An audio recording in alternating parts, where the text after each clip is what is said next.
Welcome to Raging Bullets, a DC Comics fan podcast, episode 199, Bubblicious.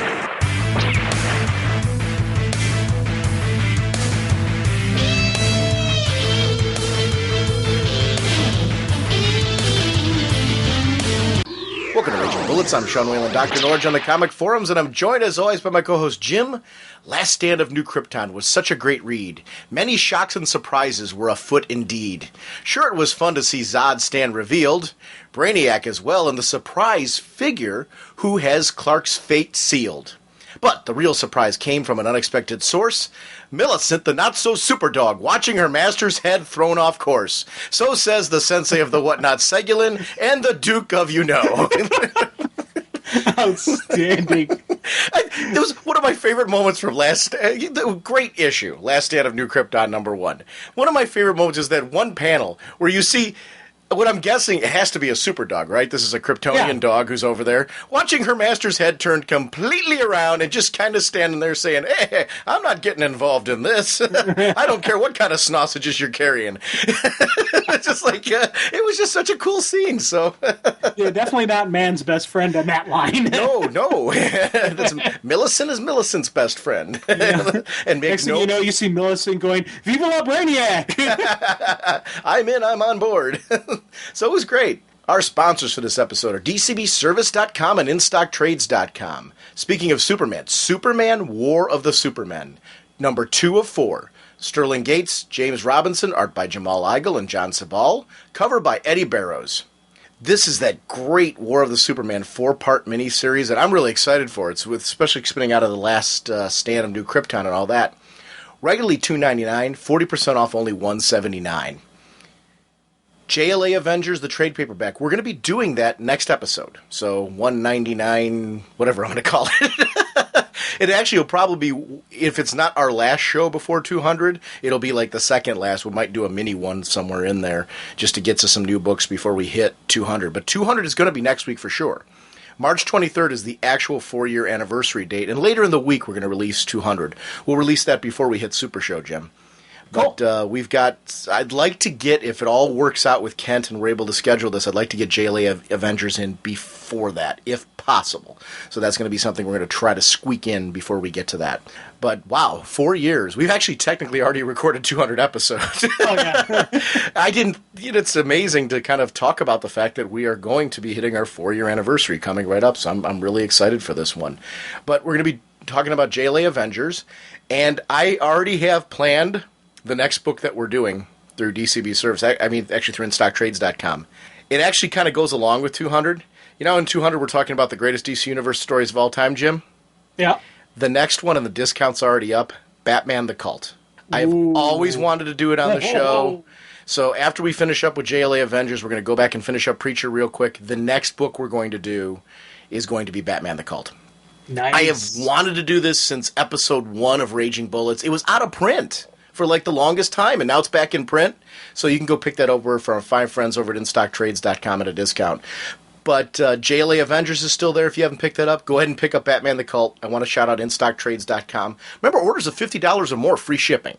And I don't know, Jim, I don't know if you use that, but a lot of times I will wait, grab a bunch of trades or hardcovers that I want to get, and get that free shipping discount because, comics are expensive, but with discounts like, 47% off, and that type of thing, and 40% off over on that site, I don't know, it just kind of works for me to grab a few things together and save that shipping discount. So, InStockTrades.com. If I use that discount, I will add a couple extra stuff if I know I'm close to it. That's one of the things I use for Fables, Why the Last Man was something I was using because I was trying to get all those, and just these various Vertigo, especially trades out there that I'm like, oh, I want to read that.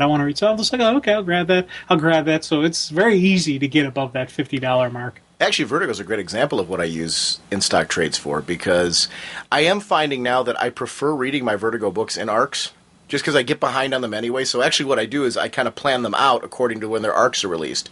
So there's some books that I've actually gone over to trade on, and there's other books where I'm still collecting the singles just to kind of keep my collection together. Although I'm not like, I know you kind of are really focused on you want either trades or singles.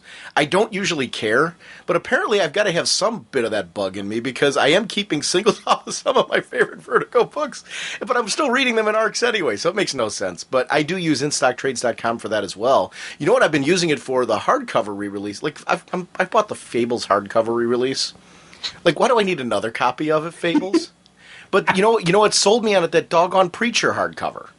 Yeah. Which was so beautiful. So I don't know. I'm sure a lot of people out there going, yeah, I've fallen into the same trap. I ended up buying them as well. Because it does look good. But that's InStockTrades.com and DCBService.com. Wanted to shout them out. Jim, we have a contest, and I want to shout it out real quick before we jump into this recording. Friend of the show, David Barron. What you have to do is call in and impersonate your favorite DC character of your choice. You can enter multiple times, so, you can pretend to be a lot of different characters. Your best entry will be your winner. So if you're having fun with this one, call in our voicemail lines, 1-440-388-4434, 1-440-388-4434, or Dr. Norge on Skype. Call in, pretend to be your favorite character. You can use dialogues from comic books, or you can use your original dialogue. Whatever you want to do, impersonate that character. Best entries will win. We have 3 prizes going. David Barron, colorist and friend of the show, is donating not 1, but 2 comic boxes. One is going to be this month's comics that he gets comped from DC. The other one's going to be a box assortment that he's putting together. That is going to be, so it's a lot of comic books you're going to be getting from David Barron for winning this contest. Second prize, technically the first runner-up prize, is going to be from me. I'm going to donate 1 trade paperback from InStockTrades.com of the winners that winner's choosing. So you get to pick the book that you like. And then the second runner-up will be from our kind of grab bag of comics that we've gotten over time, Jim. The stuff that you and I have donated and that we've got from listeners. So people will be able to pick from that. So we got 3 winners on this one. And what we're going to do is, on March 23rd, the contest deadline. So if you haven't called into the show, and it's any time zone. So it's March 23rd, any time zone, our show's anniversary, you have to have them in. I'm going to start posting them either on the show and on the website. We are then going to, a week later, based on the polls from the website on what people like, pick 3 winners. So, and it will obviously be the one that listeners choose as the grand prize winner is going to be it. So, very cool. I love this contest. I want to thank David Barron for participating and supporting us with this because he's now done multiple contests in partnership with our podcast, and I really want to thank him for that. And David Barron's over at myzombies.blogspot.com or twitter.com/myzombies. And Jim, we are proud members of the Comics Podcast Network, League of Comic Book Podcasts, continuing to support Hero Initiative. That's heroinitiative.org. And what kind of a podcast are we? Well, Sean, we are a spoiler podcast. We go in-depth in the plotline, story twists, and whatnot of the comics we're reviewing. So if we're going over something you haven't read, you may want to come back later so you can better enjoy the show. For sure, we're talking about Last Stand of New Krypton, but look on the show notes on this one because we are going to be going all over the place. It's a Speeding Bullet style episode where Jim and I are just going to start going from comic to comic, talking about ones that we want to go to. So I don't know what we're talking about here. So definitely check the show notes on this one. We're definitely talking some Superman. I know we're talking some Batman and Robin. Oh, so yeah. We're going to be talking some Blackest Night because I want to talk a little bit more about some of the things we haven't gotten to in Blackest Night. I want to talk some of the things that are going on in JSA with Magog, Wonder Woman, perhaps throw in some Secret Six. I don't know. We got a whole bunch of stuff, and I'm not even done with things I'd like to chat about, so we got a lot to talk about. So let's jump right into it. Oh, no, you don't. Jim, I wanted to talk, at least semi-casually, about this Last Stand of New Krypton special. I've been a big, huge Superman fan over this year. I think what the team's been doing with the different books and kind of gradually building Superman's world to this major event has, to me, been incredibly interesting. I think we see kind of a lot of things in here that I thought were a little bit surprising how quick they happen, but yet it makes sense. In an intense situation, you're going to see dramatic changes due to the need to react to overwhelming circumstances. And there were things that really, I think we've all wanted to see for quite some time that just started happening. Yeah. I mean, this issue opens up with Zod talking to Ursa, and just about his need to lead, his need to show Brainiac that it's going to be very different this time around, and that the Kryptonians are different, and his need to believe that his leadership is one of the reasons why. These Kryptonians now have been trained, and you see why he wanted Kal-El to help out with the training of them. because now he feels that he's got Kryptonian warriors that maybe can handle themselves. Not maybe. He believes they 100% can handle themselves against Zod, except for that one that like has Millicent as a puppy or something like that. Yeah, because that dude he kind of got messed over. Pete Wood's art in this, dude, is just breathtakingly spectacular. How many Kryptonians from different guilds are reacting and fighting in this battle against these Brainiac robots. And it's just, I love seeing this. It feels very epic in a space battle. We get to see, I love seeing the green tint as they're coming out of the sky. It's clear that these particular robots have more than just what we've seen from the Brainiac robots before. They have some kind of powers and some kind of equipment and technology that is going to enable them to stand with Kryptonians, basically with Superman. Well, they got a nice upgrade going on here, and I thought that was kind of neat seeing how Zod's talking about how his people are better, they're stronger, faster, and whatnot. They can take this. Well, if you were going up against the same Brainiac, yeah, you could. But Brainiac's not an idiot, especially who we know he's partnered with. They're going to come ready and prepared for a planet of Kryptonians who are Supermen. Did you see Luthor coming that quick? Oh, yeah. They had to reveal it right away just because, one, you think about it.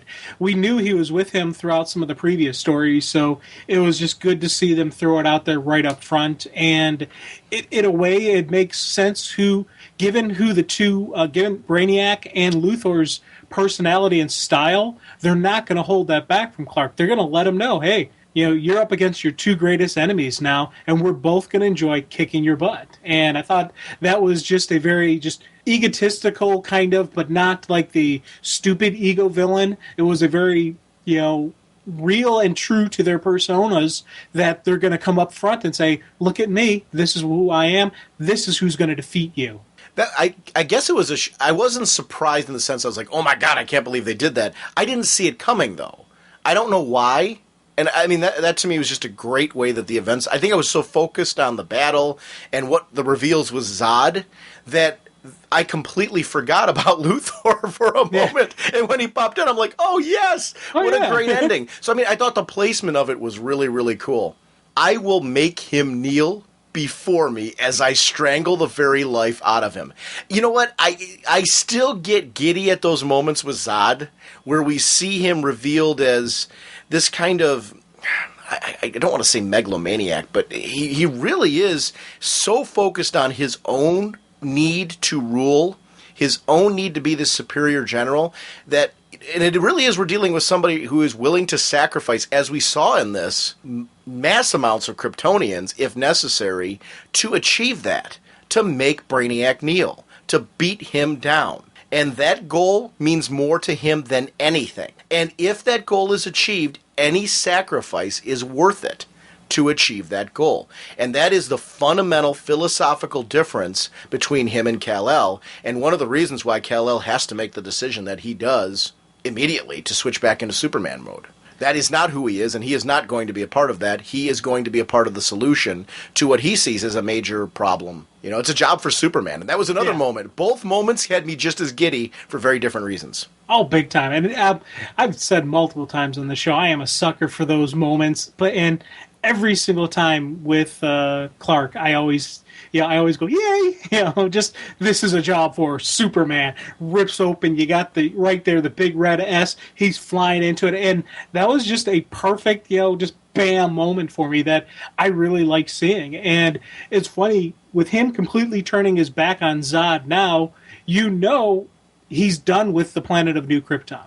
He now has committed treason against his country, his planet, by basically direct disobedience of an order. Now, we look at life as the ends justify the means, but a Kryptonian society will not. Even if Kal-El is able to defeat Brainiac, he still went against his general, he still went against his guild, and he will be seen as a traitor to the Kryptonian people, just because that's the way the law, the order of the society is. Now, maybe he's influenced enough of the Kryptonians that they'll look at life differently. They won't look at it as yes, no, plus, minus, black, white. They'll actually see the gray, see what he did, why he did it, and they'll accept what he did. But if they stick to traditional Kryptonian society, Kal-El is now banished from Krypton.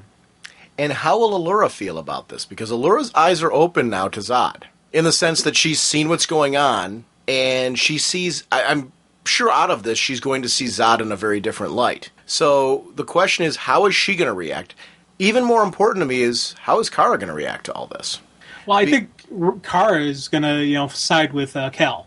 I think so too, but I don't think it's going to be. I think what's going to end up happening is we already see in this issue that she's sort of being manipulated by Zod and used by Zod without realizing it. I think I agree with you that the end result's going to be there. I'm curious to see what that journey is going to look like in this miniseries for her, though. Because is it going to bring her toe-to-toe with Kal-El at first, where she's trying to do her job, and then all of a sudden finds out that, wait a minute, I'm on the wrong side of the fence here, because she's been there before?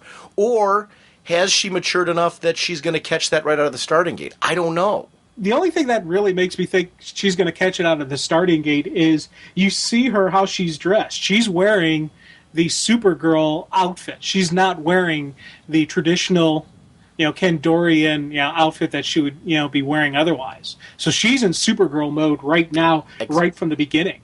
Except, does this take place after Supergirl number 50? And what is her state of mind at the moment? I'm curious to see what's going to happen. Yeah, true. And that's the only part where I totally, you and I are totally in sync that the end result's going to be she's with Kal. Yeah. My question is, how quick is that going to be? I think if she knew what was going on with Superboy and the Legion right now, there would be no doubt which side she would have taken. Yeah, she'd be really miffed about that one, because this is your cavalry's coming in, and you're like, hey, we're not going to have, and not only you're not going to help us, we're going to arrest you. What? It was a cool moment, the moment with Superboy and her with the whole cousin thing. Yeah. Where Connor thought she was talking about Clark, when in fact she was referring to him. I can vouch for my cousin. And that was like this cool moment where he's like, oh yeah, I guess we are. But you could tell that it touched him. That was a great example of art and storytelling conveying a really cool emotion where I'm like, yeah, I'd want to be a part of this family too. And I get that this, Connor's always been about, especially in Adventure Comics, we've seen, is he a part of Luthor's side of it? Is he a part of Clark's side of it? Who is he in the whole scheme of things now that he's come back to life? And I think we've seen him discover that. But now to have like this validation from his cousin where she's saying, hey, you're my cousin. You're part of us. You're with us. And this whole thing with the Legion and Mon-El, I love the Adventure Comics issue where we see the reveal that these Legionnaires have been here all along. That whole sleeper, not so much sleeper agent, but this whole, them kind of fitting into society because they were each given a different task by R.J. Brand to, kind of infiltrate and help out and prevent this thing from Brainiac happening. But also seeing in the future, Brainiac 5 realizing that basically the one who's tarnished the name of their family is doing all this and trying to find a way to come back here. It's so cool, the epic scale and scope of all this. This issue focused almost totally on Clark and the Earth and all that, but when the Legion entered it made me realize, oh my gosh, all this stuff from Adventure Comics that they set up is all playing into this. This is a much bigger scale story than we even realize yet. And that to me is great. Oh yeah, and the cool thing is you really don't have to read the Adventure Comics to get to be able to follow this story. And that's something I like when we have these multiple title stories where, yes, if you read it, it would probably add a little bit. It'll make it, oh yeah, cool, here they come, yeah. But if you didn't read Adventure, if you're not picking up Adventure, you're not going to lose anything in picking up the Last Stand of New Krypton. I thought that was a kudos, obviously, once again, something they've been doing with a lot of these recent, big epic event type storylines and whatnot. And I like that. I enjoy the fact that I get a larger story because I'm getting the title. But if I'm not getting the title, it's not ruined for me. Yeah, and actually, the nice thing about that the Adventure Comics issue is it does for Mon-El and Superboy and the Legion kind of explain how they all came together. But if you don't care about any of that, if you just want to follow Clark's story, you need Last Stand on New Krypton. So that's for anybody that likes these outside characters. So for the people that are saying, hey, you know what, I'm only following Clark's book. I didn't want to get into all these other characters. Because I know there's listeners of our show who have mentioned that. They're just following Clark. So they've only been reading World of New Krypton. you really only need to read this. You're right. You need to read this mini, and you're going to know what's going on with Clark. The rest of it's only for people that care about these characters and where they're going to fit into it. So if you got interested in the Legion following this, pick up Adventure Comics. If you're not, there is nothing about Clark in there. Right. I mean, that's kind of, you're right. That is a cool thing that, like, somebody's not going to find out some dark secret about what's going on with Clark or some build-up to what's going on with Brainiac and Luthor there. You're only going to find out how it relates to the Legion of Superheroes and Connor and Mon-El, which is an interesting little twist. Now, how do you think Red Shard's going to react to all this? That's the one thing. That's, for me, is the big how and what are they going to do? Because you think about it, they've had a chance to work with Kal-El. They know him as Commander L. Now that he's basically stepped away from that role, are they going to be able to follow him? Will they go and fall right back in line to Brainiac? Not to Brainiac, to Zod. You know what? I'm going to say that I don't know that that's cut and dry. And I agree with you that that's a question on the table. It's not so much because here's the difference. Zod, for everything you can say negative about Zod, he has inspired loyalty in a lot of people because of his leadership qualities. Now, this is one where Superman has been an incredible leader. So, and has stood behind his people, and to the point where he's been willing to sacrifice himself for the people under his command. Mm-hmm. To make sure that they don't get in trouble for his actions or anything like that. He's been nothing but a different kind of stand-up leader. So it's going to be interesting to see if that is something Red Shard's going to go, wait a minute, he's our leader. He's become our leader. We need to stand behind him because philosophically I believe in this. Is there going to be some of Red Shard who go with Zod? Some are going to go with Clark? Are they all going to band behind him? I don't know. Well, Nan is one of Red Shard. Right. And that's the one I really want to know about because he's got the whole, veggie brain going on where they lobotomized him. But how much of the person who was the friend of Jor-El, who was that that close, who was the mentor of Jor-El, is left there? Because that person would see Kal-El as Jor-El's son, as the son of my friend. Will he? That's the one I'm like, or will he go with his general? That's the one I'm really curious about how they're going to play him. In the end, I put him probably going with Zod, but I think there's going to be a struggle and there's going to be a conflict within him, which I think would be a neat thing to see. Nara's got to side with Clark, right? Yeah. Oh, yeah.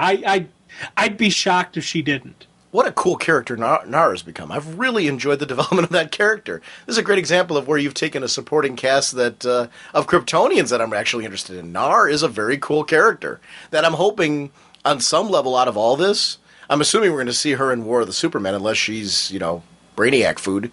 But, that's something, it's a character I actually care about out of all this. The war of words between Kal and Zod and Clark's outrage at realizing that Zod has been planning all along for Brainiac, but he was left out of that planning, and that was something they should have planned together for, but it was Zod's arrogance, and that's true here. I do believe we've got an issue of arrogance here, and I think Clark is right to call him on this, because I think we see things in this issue that show that Zod made major mistakes in thinking that he was one step ahead of Brainiac, when in fact Brainiac was one step ahead of him, and using Clark's knowledge of Brainiac would have prevented all of that.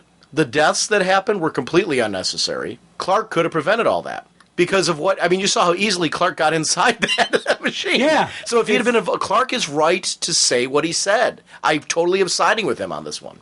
Yeah, I know. That was, we always talk how a great general Zod is, and he is, but just like anybody out there, he has, a weakness. And for him, his weakness, it's not overall arrogance. It is Brainiac and just the psychological scarring he took to his loss to Brainiac. He never really fully got over it. He never really came to terms with it. For him, this is that one big personal loss that he had because it cost him so much of so many lives and so much, it cost him the whole bottled city and the various, who knows how many millions of Kryptonians died in that first Brainiac invasion, that he's kind of got that, I have to do this. I have to make up for what happened in the past. But because who he is, he could never admit this weakness. And part of of a strength that you need in a military command position is you have to understand your strengths and weaknesses. And you put your support staff around you to complement your weakness, to accelerate, accentuate your strengths, but also to guard against your weaknesses. That's something Zod has never done and never will do because he doesn't see himself as having any weaknesses. It's that was a really cool, just those two going back and forth. I loved seeing that, and once again, it was just really good writing with Zod, where yes, he made a very huge huge tactical blunder, but in a way I'm sitting there and I'm looking at it, I'm understanding why he did it and where it came from, so I'm not even taking away from him as a great general. He still is a great general, he just has his flaws, and we're seeing it. No one will ever know whether or not Zod actually sees weakness in himself. Because that is something Zod will always internalize. He will never let anyone know that externally. That's something where if he does that, he loses something in his eyes. Yeah. And that's something where even if he, on some level, can see that he was flawed in this judgment, he will never admit it. And that's something where I think it's consistent with the character. Before this whole sequence happened, there's actually one little moment that I thought was really cool with that Landrum kid. Yeah. What's your name? Landrum, sir? Thank you for saving me. Please, Land, call me Cal. All my friends do. Just such a moment where it took me back to a kid, like, you look like you can use the hand. Such a Clark moment, a classic Clark moment. Fly straight home to your parents, Land. Don't stop for anything. Even in that moment, he is now connected, and that kid will always remember meeting him. He is Superman even in that moment. Like, for that kid, Cal is everything. Cal saved me. I will always remember that. That's something where this guy just oozes with heroism, oozes with that confidence and caring that you can't help but be inspired by him. And what he did for that kid, I was just like, wow, he's in a completely different costume. He hasn't had the media on New Krypton broadcasting him as this hero that he is on Earth. Yet, through his actions, the way he carries himself, this character of General Kal-El, who has been on New Krypton, has all of a sudden become somebody that people like. I mean, that kid was awestruck in that moment. And I loved that. Because it just shows how somebody can inspire. And I do think that's a strength of Superman, and it's great writing of Superman and understanding of the character. And of course, and I'm just going to throw this out there, and here's where we're seeing Clark not as a reluctant leader. Here's where we're seeing Clark being the hero that he needs to do, stepping up and doing what he needs to do. No hesitation, no reluctance, just bam, going in there doing what needs to be done. But the funny thing I think is awesome, and one thing I really in my head I kind of wonder if the what if game. What if Zod had actually recognized that Clark would be a good advisor, a good person in developing a strategy in Brainiac. What kind of tactics would we be seeing differently with this battle on Zod? I mean, this battle on Brainiac. Can you imagine, just if you think about it, first wave of the Kryptonians go hit the front of the head, which causes, of course, the force field to shift to the front, and then just like Red Shard or a couple, dozen Kryptonians fly into the backside of that ship instead of just Clark getting to the ship. That would have been just the end of all, game over, done. Not even Brainiac and a Luthor combo could have fought that. Would Zod have thought of the fact that there might be something in there waiting? This might be an area where, did Zod hurt Clark by not, again, coming back this way, by not reaching out to him in the sense where Clark knew his plan, but he didn't have... Zod would have looked at this differently. Zod would have seen the possibility. I think Zod would have known what was waiting for Clark inside. Yeah. Or he's had a pretty good idea. How would that have played out? You're right. This would have been a very different battle had the two of them combined together. Would Zod have had a second wave ready in case there was a surprise waiting inside for them? It's definitely. Yeah. I think it would have been an interesting, different battle. And it is interesting to talk about because of that. Because I think that would have played out really, really cool. I loved when the Legion showed up. Superboy and the Legion. That whole moment was just great. Because they wouldn't be limited to having to deal with the red sunlight and all that. Superboy obviously would, but the rest of them wouldn't. Yeah, well, how much Superboy is affected by red sunlight, but not as bad as Clark, right? I think all of it's a little bit less on him, but you got to remember he has the whole Legion with him. Right. So at that point in time, he's got some opportunities to, have other people that are going to back him up who can take the hit from it, which I think is pretty cool. And that did lead to that interesting moment with Zod where Zod turned on them all, which, again... I still don't understand that. I really, you know what, a lot of, I can defend a lot of stuff that Zod does, but that is something I really don't understand, him arresting the Legion like that. Because he doesn't want those worlds released, Jim.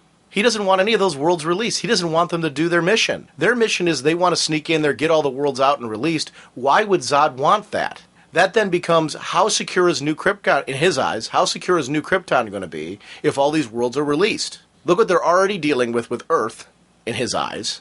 Yeah. Why would he want all that? We've already seen multiple political nightmares from other worlds dealing with New Krypton in this series. Honestly, I think the series... I'm sorry, I'm connecting this with World of New Krypton.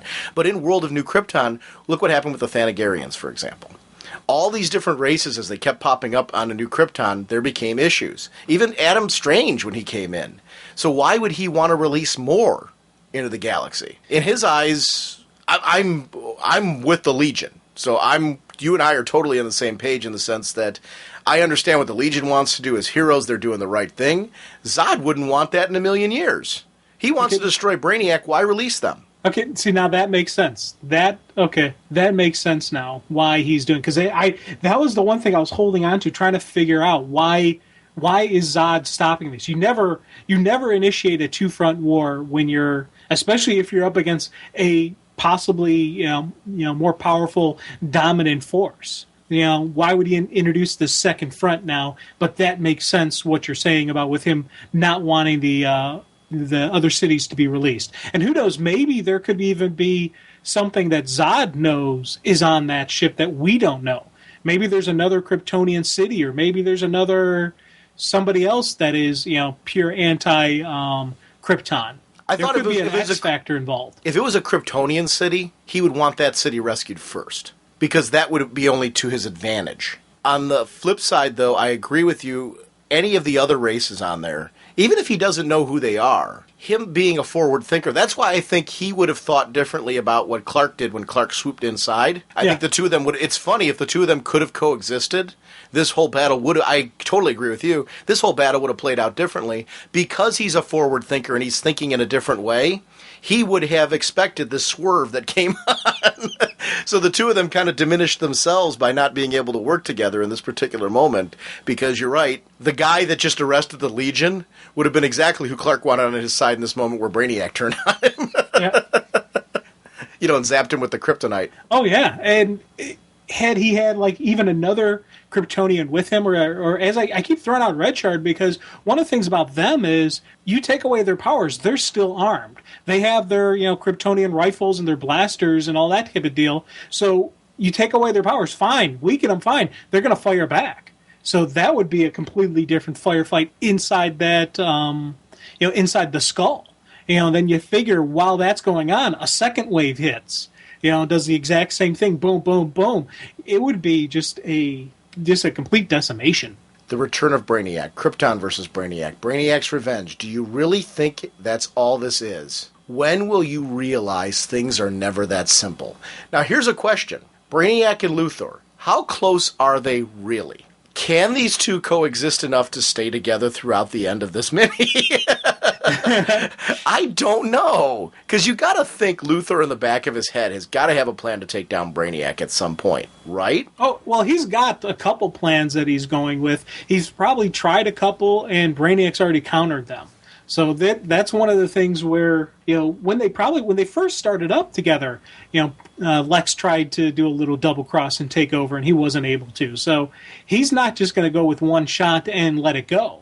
He's right now, his best chance to take out, Superman is teaming up with him. The second he gets that opening, he's going to take it because he knows what Brainiac will go after next. He knows he'll go after Earth. He'll take some Earth cities. He'll bottle up some of that stuff. And for all of Lex's faults, he does want to be the savior of Earth. So he's going to fight for Earth, and that's going to ultimately lead these two to go up against each other. You know, with the proper campaign of media blitz and all that stuff, Luthor could come out of this looking really good. Oh, big time. Especially not to us, but to the general public, especially who are in terror right now of New Krypton. If he does the right moves, and those moves are publicized, especially if Superman survive, which we know Superman's going to survive all this, Luthor could come out looking like a hero in all this. Especially with, I don't know how good his relationship with General Lane is. Because that, I think, would be the big X factor in how Luthor's perceived. He could do this great job, save Earth from a Brainiac invasion, but if Lane doesn't want him to look like the Golden Boy that saved Earth, he'll make sure it doesn't happen. He'll keep fanning the flames of that Luthor's a villain, that Luthor, sided with Brainiac against Earth, but it was it was under General Lane's command. His men, saved Earth. He'll do a spin, nice little PR job, a little bit, altering some facts here and there. Bam, and General Lane's the hero of Earth. So it's funny because as these aren't even main parts of the story, and I'm hoping that stuff kind of plays out because I would like to see Luthor go up against General Lane. I'd like to see Luthor try to spin it his way, have Lane fight it, not have it spin that way. That would be an interesting kind of little side backstory for me. Is that to Luthor's advantage? And that'll be the question. Will there be an opportunity? Will Lane be brought down? And if he is, can Luthor find a way to profit from it? And when I say profit, not just monetary profit, I'm talking about PR profit, because he's a survivor. Luthor does find brilliant ways to take advantage of situations to make himself look good in the public eye. This is a guy who's been one of the most dastardly villains in the world, and yet he was a very good president for the most part. Up until the very end of his tenure, he was actually a decent president because his ego pushed him to be a good president. There was a lot of issues where you saw storylines where Lex Luthor was actually a really good president. Not saying morally you got to agree with the guy, and that was something that I thought was cool that DC explored when he was president of the United States. So he's an interesting guy where I could see him coming out of this somehow looking good. I'm not saying that's what's going to happen, but I don't think we're going to have... I think we see an opportunity here where this might bring Luthor out from being underground and back into a role of being a corporate leader. Yeah. And I think that's something I'm ready to see with Lex Luthor at this point. So if that comes out of this, I think that'll be interesting. Because I was just thinking about it, I'm like, going up against the Kryptonians in this doesn't make you look bad. Yeah. And especially if that war's coming. Pull it off. If anybody can pull it off, Lex can. This is definitely another one of those possible ways this story can go, where it could, at the end of this, we could have Lex Luthor back public eye, back in charge of Luthor Corp, back looking like he's the good guy, the reformed villain who saw the error of his ways, and however he can do it, that could definitely happen, which, as I said, I would love to see that play out. I would love to see how that, happens, and what happens afterwards, how Cal's got to deal with that. Now, this is continued in Supergirl number 51 next week, which is interesting. Yeah. So I'm wondering if we're going to get... I forget what the releases look like for next week, but I'm anxious to see this story continue. I actually do like that this is crossing into the main books, just because I think this is a major culminating arc that I think is bringing together the stuff that's... Because the stuff that's going on with Action Comics, obviously this... Mon-El, Supergirl, all of this is going to be coming together into the War of the Supermen, which is after this. So I'm assuming this big story that we're reading right now is going to be the concluding chapter of a lot of what we've been reading for these characters. I think we're going to get some resolutions, and we're going to see where these characters are going, at least into the war. And then from the war, I'm guessing we're going to see what the status quo of the Superman universe is going to be beyond. Because that probably is going to be the real, icing on the cake to this storyline that's been going on. Because then we've got new writers coming on board. Mark Guggenheim is coming on board. JMS is coming on board. I don't know who else is going to be. I don't know if Robinson's staying on. Sterling Gates obviously is staying on. I would hope for Supergirl. I haven't heard anything different. So it's going to be interesting to see what the Superman books look like after this. What the status quo is going to be and where they go storyline-wise. Because it looks like this is all wrapping up pretty soon. I've been enjoying this, though. Oh, big time, dude. It's funny because I'm sitting here and as much as we gush and rant and rave about Blackest Night, we have this really cool Superman story going on. We have this really cool Batman story going on. And I'm just like, wow, they're really just throwing it all out there at once. You won't get away from me this time, Buster. As a Batman fan, Jim, every week there's something cool Batman coming out. And this week was no exception. We had Widening Gyre and we had Batman and Robin number 10. It just seems there's always... And wait, then we also had Red Robin and Batgirl. And Batgirl, yeah. So much cool stuff. But I want to focus right now on Batman and Robin number 10. This is, to me, the issue where Damian becomes, like, likable. I actually really liked Damian in this issue where I'm kind of like... You know, I always refer to the cult as being the time where I started to like Jason Todd. He was very close to his death, so, you know, you better... I'm hoping this isn't the case for Damian, but this is the issue for me where, like, not just the bits in the beginning where he's in the boardroom, because that was only a small part of it. It's these moments where Damian is asking the question, what does this mean for Batman and Robin? Am I done at this point? And you can actually see where this is something that's bothering him. He's actually grown to respect Dick Grayson. He actually is enjoying the role and feels like the role has in some way improved him. And he's learned something from all of this, and he does not want to lose that. I love that. It's a great development of a Robin character. I never thought I would actually sit here and say, I want to see Damian stay as Robin. I want to see Damian stay as Robin. I want to see it. Even more so than I'm worried about who Batman is. At this point in time, I like Tim so much as Red Robin that actually is working for me that I'm like, okay, you know what? Damian here is becoming likable. I actually want to see where he goes, whether he's with Bruce or Dick or both. I want to see this kid continue. Yeah, it's funny because I'm really, this was, again, same for me. I really loved Damian in this issue. I thought, we've seen this growth of the character. We've started to see him stop being the little whiny little assassin boy and actually step up to the hero role. And he's starting to recognize that being a hero isn't easy. It's not easier, it is easier to kill somebody than to try to save somebody. And he's starting to understand why Bruce has the no-kill order, why they handle things the way they handle, and they don't, it's not even just killing, it's how they don't overtake, run all the investigations. They don't, command the police to do their bidding however they want. They work within the police. They, work with other people, and it's, part of an overall processing that is, that the Gotham, and that is, the Bat family. And, when he first started, Damian would never have looked twice at a Gotham PD. Now I can see Damian probably maybe even... I don't want to say respect because I don't know if he's that far yet, but he starts to understand why they deal with him, why they're not just, ignoring them and just doing whatever they need to get done. Ends justify the means. There is the process getting there. Damian is starting to see that. And I thought those were really cool moments between him and Talia, where he starts kind of standing up to the mother. And it's, he's like, starts to try to defend Dick Grayson as Batman, and she completely just kind of, shoos it off and, hushes him down and yeah, kind of deal. There's some loyalty going on there, and I like seeing those glimmers of loyalty and just that, Damian as Robin. It's not just, oh, okay, sure, I'll wear this costume. He is now Robin. And, when everything is said and done, and it's going to be interesting to see what happens with him. Will he keep the mantle of Robin? Will he create a whole new character? Is he still going to be around? What are they going to do with Damian?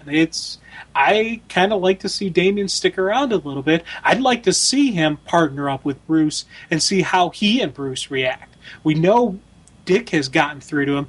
Dick is starting to develop this rapport with him. Could Bruce, then step in and do the same thing? That, for me, is going to be an interesting thing to see. Can we please talk about Oberon Sexton? Yeah. Because I've just been chomping at the bit to talk about him. Is he Bruce Wayne? Is he not? It's, to me, I've seen it. When I read the issue, for my first thought, and this was the issue where it hit for me, I'm like, what if Bruce Wayne's been with us all along and he's Oberon Sexton? Now, this isn't any kind of big brain challenge for me. It's all over the net. You can find this on... Because I went and started doing clicks, and doing searches for Oberon Sexton, and 10 gazillion other people already were thinking the same thing. So I'm not going to pretend that I'm doing any kind of big leap here. The interesting one, I've heard people also throw out the Joker. I'm like, really? I don't know that I get that vibe at all. But him as Bruce Wayne, now this is interesting because the question becomes, if it is Bruce Wayne, and this is a big if still because I convinced that there could be a major swerve here, but it is interesting. The question is, does he know he's Bruce? One way or another, what are the motivations of this character? What is he doing? If he knows he's Bruce, what is he doing? What is he setting up? Because look what he's investigating right now. And he's the one that brings up Jezebel Jet, Bruce Wayne, his odd behavior. And, you know, is he looking at Bruce Wayne from the outside in as somebody who doesn't know that he's really Bruce Wayne? Or is it Bruce Wayne kind of putting some thoughts in the head of Batman? Yeah. Is he, you know, trying to lead Dick Grayson in a certain direction? This whole thing about the gravedigger, though, where he says, but good men will always find shovels to dig with. Is he talking about himself, or is he talking about Batman? I don't know. I read the dialogue differently depending on who I think the man is and what I think the man's aware of. If you think he's aware he's Bruce Wayne, read that whole sequence. You're going to read it totally differently. Yeah. If you think he knows it. If you think he doesn't know it, you read it, and you're going to come at it from a completely different angle. If he's not Bruce Wayne at all, then I don't know what any of it means. But I love that. I love the mystery. This could be a completely new character who has nothing to do with Bruce Wayne at all, but I love the fact that they've got me caring. Very similar to Black Mask, where I care about who's under the mask of Black Mask. I care about Oberon Sexton. I want to know what's going on here. I care about this mystery of Bruce Wayne. I want to know what this world's going to look like afterwards. I love Dick Grayson as Batman. I love Damian right now. And I love the mystery of Bruce Wayne coming into this whole thing. So I think it's a big story. Again, talking about, we were just doing this with Last Stand on New Krypton. A big story where I actually care about the characters. And for me, you're talking about how you get giddy over Superman and all that stuff, dude. This is my Superman right here. Batman, exactly the way I want it. Deep mysteries, deep-rooted mysteries where I am like chomping at the bit. I got this way with R.I.P., where I was riding along with Bruce. Now I've got this whole thing going on where I think I'm riding with Bruce's Oberon Sexton, but I don't know. I'm definitely riding with Dick Grayson. And now Damian's cool all of a sudden. What happened in this issue? And I love that. It's all of a sudden, this issue has made me think completely differently about the characters in this book and where this could potentially go. I loved when we got back with Alfred, and we get to see them kind of back under business as usual, looking at the Wayne history, how we've got a missing photo here. And this is the ultimate setup for the fact that we are going to get a chance to look back through time. Some of those pictures are Bruce Wayne. Oh, definitely some of those are Bruce, if not all of them are Bruce. No, I've heard rumors thrown out that one of those might be Dr. Hurt. Ooh. The Thomas Wayne that they were showing? Yeah. What if Dr. Hurt really is a Thomas Wayne? That could be interesting. I saw that. That was somebody's theory online. I'm not going to take credit for that one, but when I saw it, I'm like, oh my gosh, that makes sense. And we've seen Dr. Hurt make an appearance now. So who knows? All bets are off. Yeah, it's funny because you mentioned with Oberon, where if you think he knows he's Bruce, that you read it one way, you don't. I have gone back and forth so many times with who this is.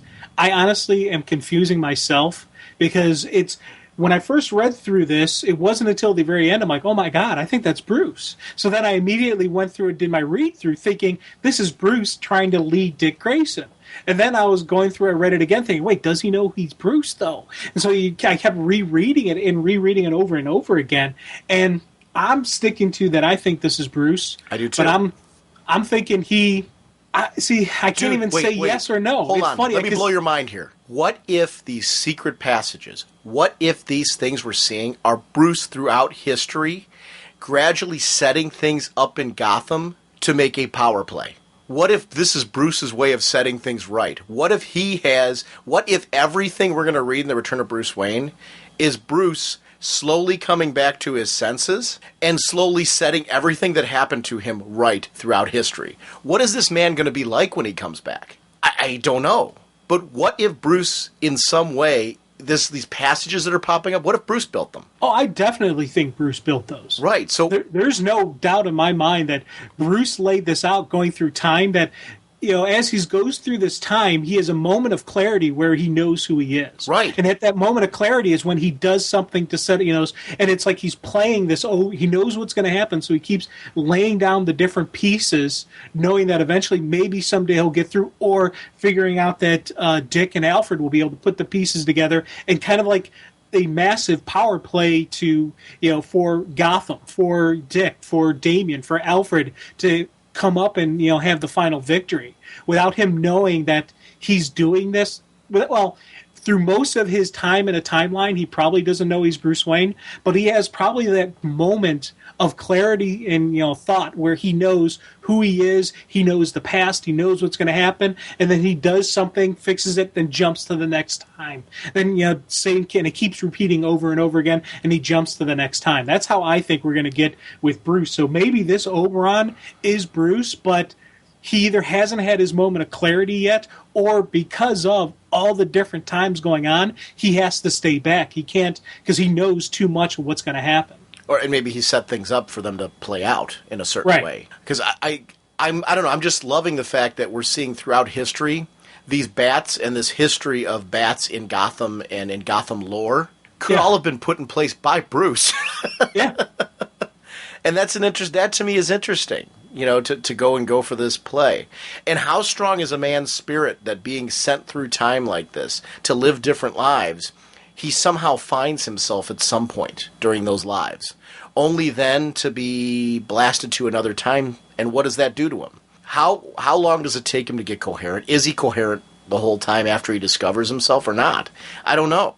I'm loving this. I'm glad this is going to be, when it's released, it's going to be released 2 issues a month. Yeah. For 3 months. So that is going to be, to me, just such an awesome ride, because we're going to be getting Dick Grayson stories going along during that time. I'm assuming with either, and part of me wonders if Bruce won't already be back at that point, or if we won't at least have, we as readers will already know where Bruce is. Because issue 700 is coming up of Batman. Yeah.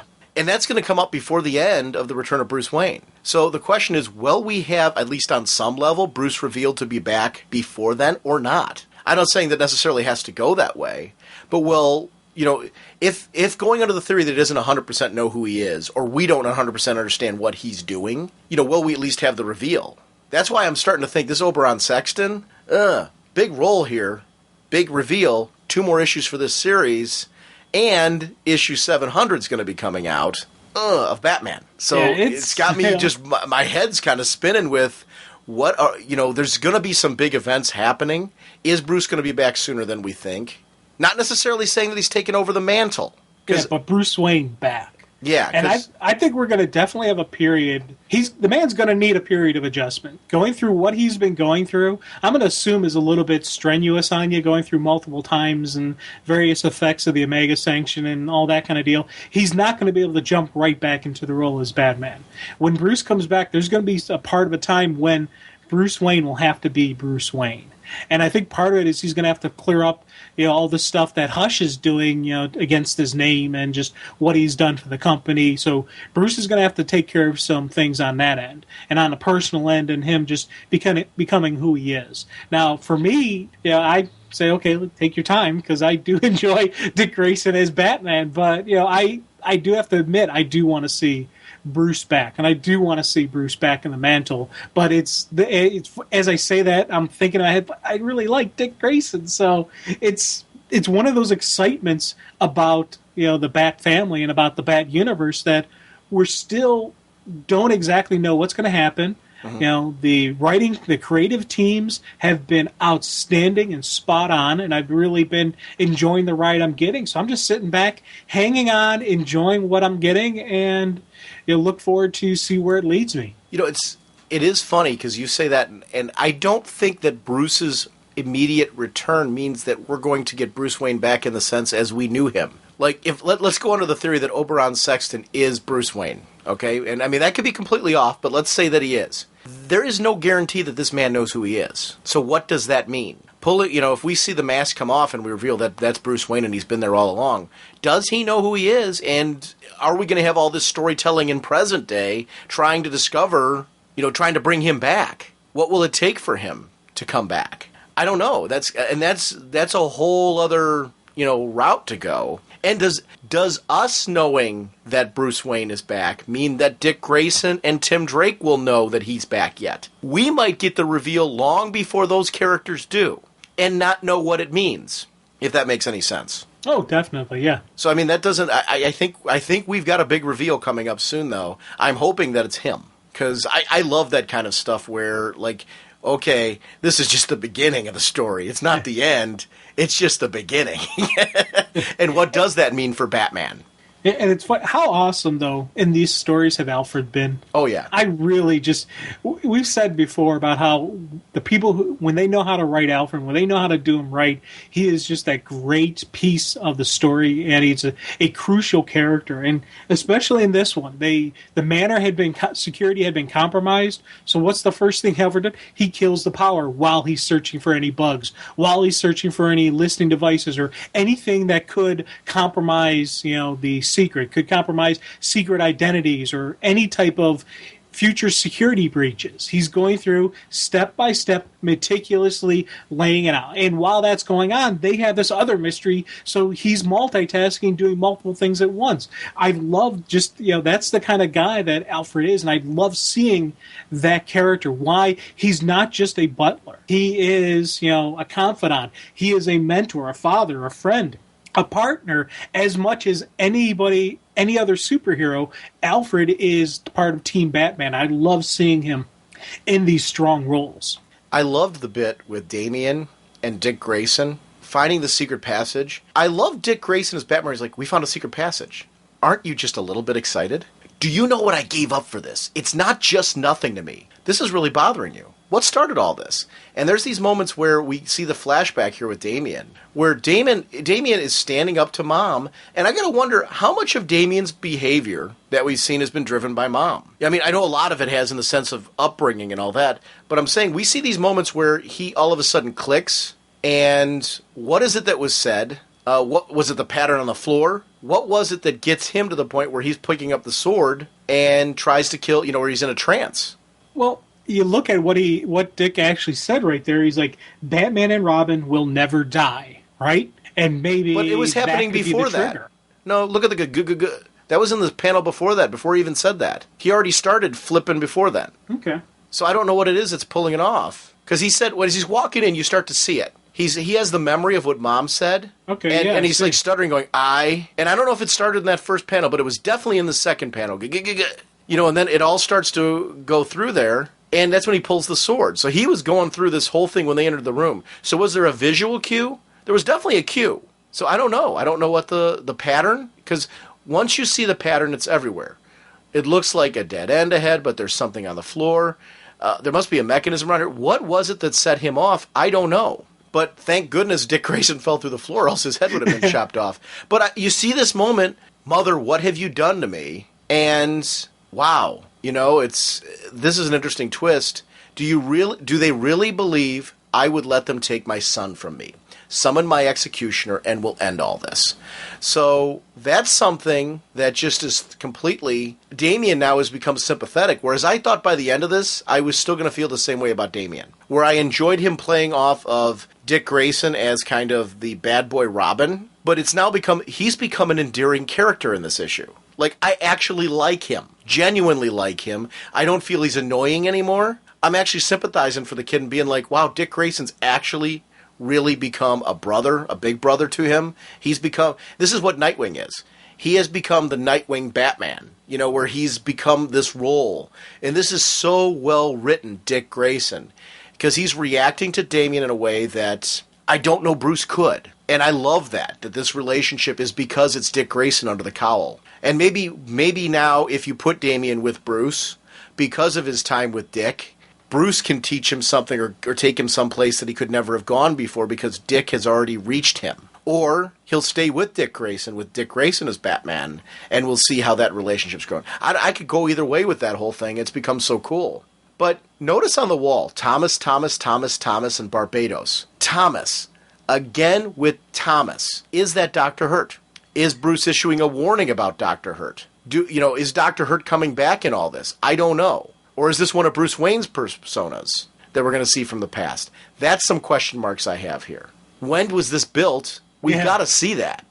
It's funny because I've read this issue multiple times, and I'm still I still get caught up in it as, we're talking about. I'm like, yeah, look at that. I'm sitting there staring at looking in the corners for the details, see if there's something I didn't miss, or if there's any little clue that I'm trying to get. And I was just like, that for me is just a sign of a great story that, I'm on like probably my 5th read through of this, and I'm still excited as I'm turning the pages. I still get that, what's going on here? Where did this come from? Who built this? It's got to be Bruce. Yeah, it's got to be Bruce. But what time frame was it? When was this? Because Alfred talks about how Wayne Manor's over 200 years old, and then the caves underneath that are even older. So who knows how old this this section is? And it's like, wow. What if that Thomas is Dr. Hurt though, and he fought Bruce in the past? Could be. Or what if that Thomas is Bruce? It's which Thomas are you talking? The Thomas Wayne from the past that we saw in that picture. I don't know. It all gets confusing to me, but I have to wonder. Is Dr. Hurt really a Thomas Wayne? I don't know. See, I don't know, and it's funny because you look at this secret little room. There's kind of like altars, if you will.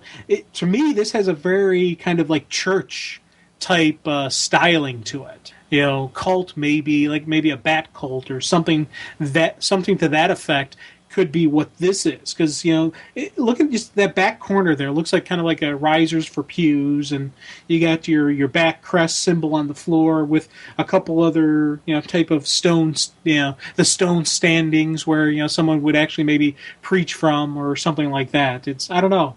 That's how, in my head, how I see this room as being, which makes me wonder, because they talk about all the dark history in the Wayne family, and like the cult, the kind of the fear of the bat inside of Gotham, and these other things, maybe a cult-like, persona, the back in the Salem, around the set time of the Salem witch trials or something like that. But we see right there with Oberon Sexton showing up in the graveyard there, and this mysterious cemetery hidden underneath this corpse road. Are these clues that Bruce is leaving for them? As he continued, this Alan Wayne, who is that? Is that a Bruce Wayne persona? It's...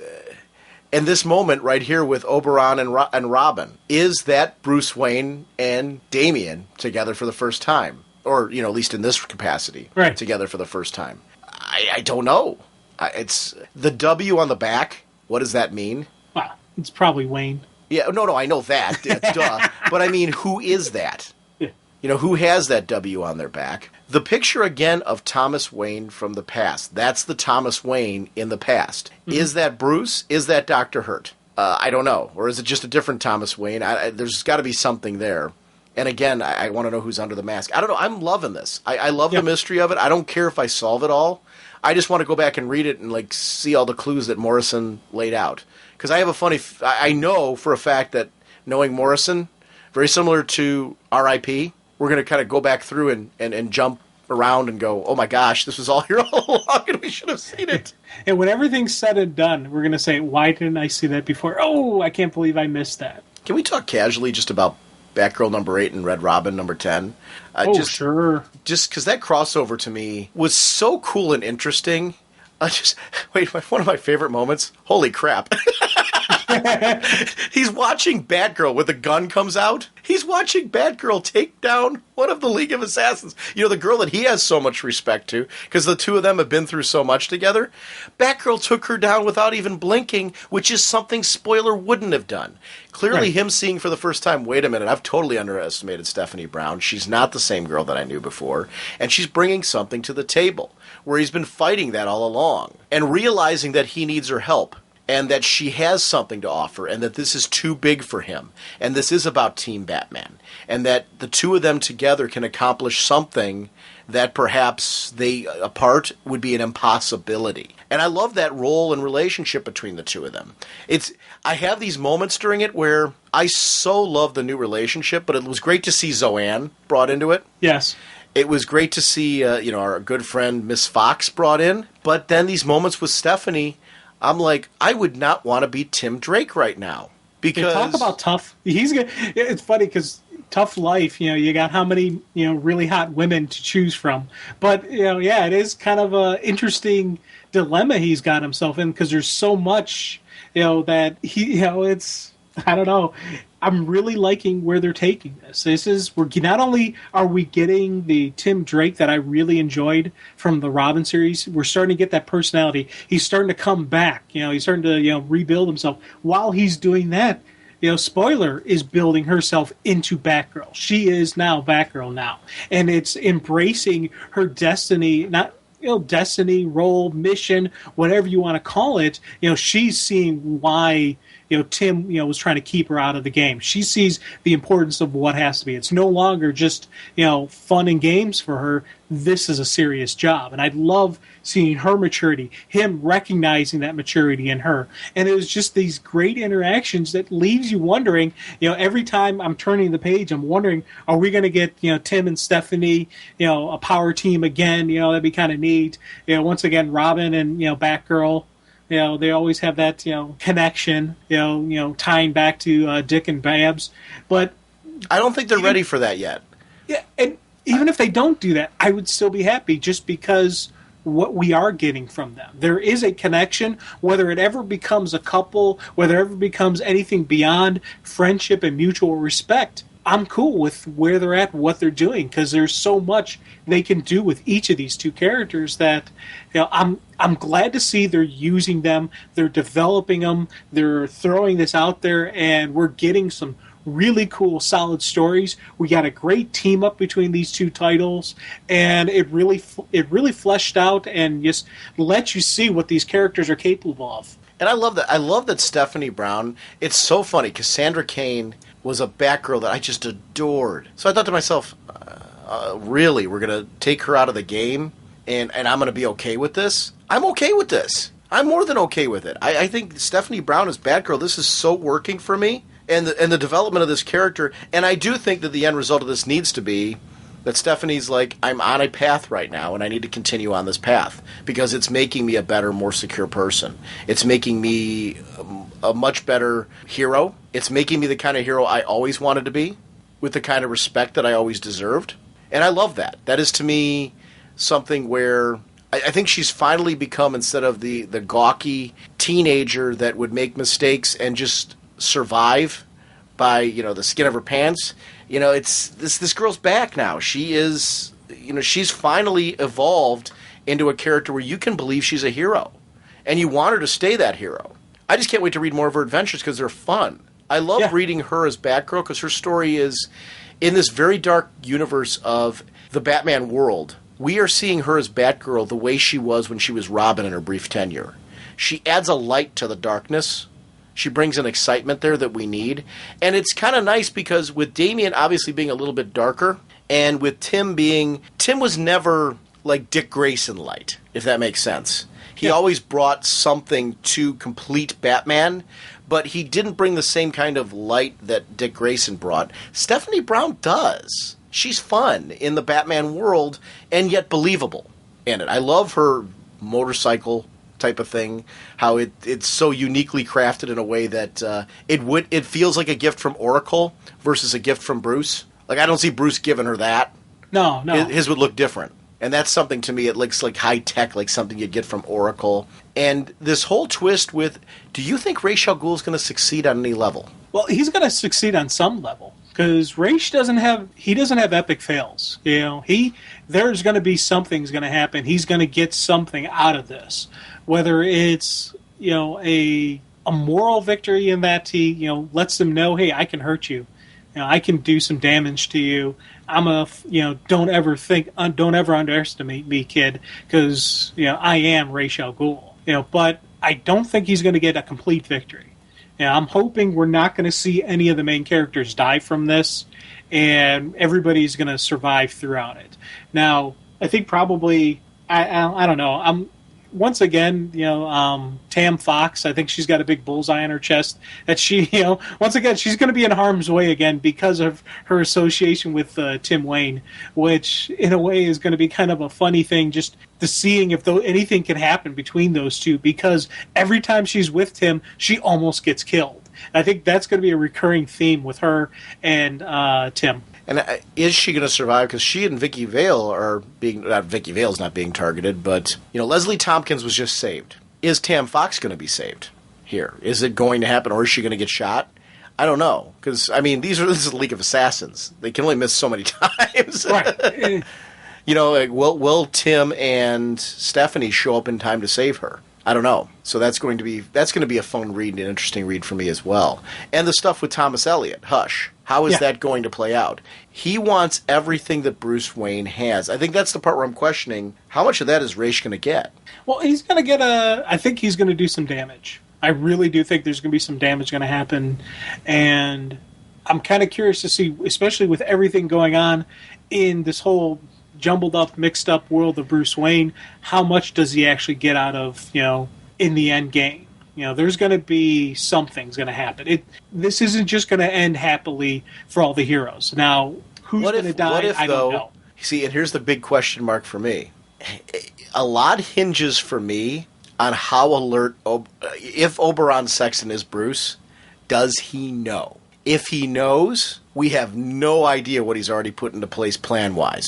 Ra's is in trouble. If Bruce knows, if that's Oberon is really Bruce, and he knows, Ra's is in trouble. On the flip side, if he doesn't know, then I agree with you 110%, he's going to do some major damage. Yeah. There's so much that hinges to me on what is actually, who is Oberon Sexton? That's still a question mark here, because I keep, thinking to myself, he is definitely 110% Bruce. Let's, whether he is or he's not, even if he is, let's say that's a foregone conclusion that he definitely is, what state he's in totally plays into a lot of this. Because, it's no accident that he wound up where Damian was. Right, no, and that's part of me, that was always one of the strongest factors for me, saying that it is Bruce, and he knows what is going on, and he knows what he's there for a specific reason. And that's why I think that he does have the knowledge now. And now he can't come out and say, it's me, Bruce Wayne. He knows he's got to play it out. He knows, he's got to wait for his time to take down Hush, to take down Ra's, to take down, Black Mask, to take down all these factors that rose to power because of his death. He now has to clean slate. And I think part of that whole cleaning slate and dealing with Ra's is the trust in Tim, the trust in Stephanie to get the job done on that end, which, it's going to be interesting to see, because Oberon Sexton really hasn't been playing too strong of a role in the Red Robin Batgirl story arcs. I don't think he's ever made an appearance there. So I don't know if they're going to bring him into these stories as well, or if they're going to keep them separate. I'm curious to see what's just going on here. That's the thing I'm loving right now. But here's two books that are really great. What about the news this week? Talk about Red Robin. New writer coming on board, Fabian Nicieza, returning to Robin. Oh, dude, man. To Red Robin. Definitely looking forward to that, man. Definitely looking forward to that. Nothing against current writing team at all. It's been a wonderful, really great build, getting to, where it started, flow through, beautiful setup, and just it wasn't, a sudden bam change in Tim. It was a gradual progression, and just that kind of the character, who he is coming back. And we even saw some tie-ins to the Final Crisis when he was talking about with the Nullifier, helmet that he had on, what kind of a dark place his mind was when that whole thing was going on. So it was just a very natural progression who he is. When Fabian Nicieza was doing it, I really loved what he did with Tim. I think he's going to be a great way to bring it out and just further bring back Tim Wayne. Yeah, and I think it's the great thing is this. I don't know what it is with Tim Drake. He's batted so high on writing teams. There's been very few exceptions to that. I'm not saying it's been perfect, but just major runs of just great writing throughout this character's history, and just to have Fabian Nicieza jumping on, because I'm liking what Chris Yost is doing. So I'm like, okay, let's lock this guy in forever. And to hear that there's going to be a new writer, though, and it's Fabian Nicieza, yay, I'm thrilled over this. So, very good news. I wonder what's going to go on with Batman, who's going to be writing that when all this is said and done. Because Tony Daniel, I'm assuming, is just for the Black Mask arc, I guess. I thought he was supposed to be longer term than that. Really? I thought I read somewhere where they have him on for a long run with that. He's enjoying what he's doing, and they're liking what he's doing, so he's going to be a long term. I thought I read that. I'd be happy with that because honestly, I really like him on it. So I think the Black Mask story I'm more impressed now with Tony Daniel as a writer as well as an artist on this particular storyline. So I don't know. I'm pretty happy. Just as long as we keep Grant on one of the books. It got me good because Grant is batting so high for me that I'm very happy with the way the Bat universe is going right now. So please more. Now I can get out of here. Now here's something. It was brought up on our forum. I didn't have a chance to respond to it. It was brought up in the Ask Dr. Norge thread. How I felt about the end of Cry for Justice. I didn't have a chance to respond to this yet, and it's a great question. Surprisingly, I really liked this. I mean, especially, we got to talk about Cry for Justice, I think, first in the events that led into the rise and fall, because I don't think you can really, you can't separate one from the other. Now, when I say I liked it, do I want Arsenal's daughter dead? No. Do I want Ollie's granddaughter dead? No. Arsenal's arm chopped off? No. But do I like Ollie's behavior in relation to this? It makes sense to me. And I don't know, some people might be throwing their iPods and going, oh, what are you, crazy? In this particular case, it's a character that if you're going to go this route with Ollie, you have to paint a picture where you can say to yourself, Star City was basically decimated. Arsenal's arm was chopped off by this killer. His granddaughter was crushed and he held her body. Okay, what's that going to do to a guy? How is that going to make a guy snap? And the whole delivery of all this, how we got to see him use the shade as a way to get to. And I loved how the whole thing where they were searching down Prometheus and searching down the shade and saying, hey, what did you do here with Prometheus? And the shade's like, hey, you're pointing your finger at the wrong guy. All I did was open a door. Yeah. Such an interesting moment, though, because Shade does skirt that gray area. And I loved how Barry went right to him, assuming that he was still a villain, because Barry wouldn't have been around for Starman and all the stuff that happened there, and getting to see that the Shade isn't all dark. And it's interesting to see that kind of relationship come at it. He was a lot more adversarial with the Shade during all this. And this all built up for me in a way that I fit. How do you feel, though? Do you like Ollie, let's talk about it on the table. Ollie killed Prometheus. First, my one caution with that is the development of that villain I thought was so cool that I'm like, what? He's gone? They could always bring him back, though, and make that interesting. But how do you feel? Ollie's a murderer. There's no two ways about it. Yeah, I tell you, it was when Cry for Justice 6 came out, then that Justice League issue came out where we kind of see the post-after fact. I was like, oh, man, they kind of took away the big surprise and on the end of Cry for Justice. Boy, was I wrong. I completely was shocked when the level of death and destruction they did. We saw Roy get his arm ripped off. Okay, I knew that. He figured, okay, cybernetic arm, more of an Arsenal type deal, going back to Arsenal, his best buddy Cyborg, he'll be okay. And I'm thinking in the long run, Roy will be okay. Never once did I see his daughter dying. I was just like, oh my God, I was like jaw hit the ground. I'm thinking of poor Mia because she was the last person really there with the daughter, and she, had to leave to fight Electrocutioner. So she's going to be blaming herself for the rest of time, and who knows how Roy is going to treat her, just because she was the last guardian of the daughter. So I'm like, oh my God, just thinking these all different levels. And then when Ollie takes him down, I literally put the book down. My jaw was just on the ground. I was thinking, in my head, I thought it was a possibility before going to this, but I always figured, I couldn't see Ollie as the killer. But they really compiled it on him. They laid it on him so heavy and thick that I was like, you know what? I don't have an issue with him killing him. I really just hit what they did to him. If they had just destroyed the city, or if they had just set off a bomb and not done such a big death and destruction, I would have had an issue. But once you get all these multiple factors on top of each other, I understand why he did it. It's a human reaction. Now, will Ollie down the line feel regret or remorse over this? He's saying no. But who knows what's going to happen when everything plays out in his head, when he loses friends over this, when he maybe gets arrested and or goes to trial over this. This could be a huge what's going to happen to Green Arrow. Will Green Arrow be no more? Will there have to be some changes made to this universe? I don't know. so much can come out of this. This really talks about a rise and fall of Green Arrow, rise and fall of Arsenal. This is setting up. Well, it's the rise of Arsenal. Right, it's the rise of Arsenal, the fall of Green Arrow. Right. And this really is laying down an epic story of fall, an epic recovery.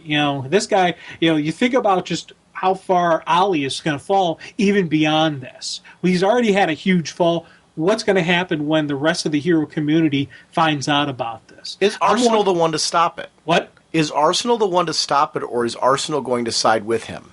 It's going to be interesting to see how this turns out. Is Arsenal going to be the one that's going to make Ollie see reason, or is Arsenal going to agree with him? It's going to be, because this is his daughter. Yeah. And I think that, to me, is the pivotal death. Oh, God, yeah. I think everything else played a huge factor in it, but her death, I think, was the breaking point.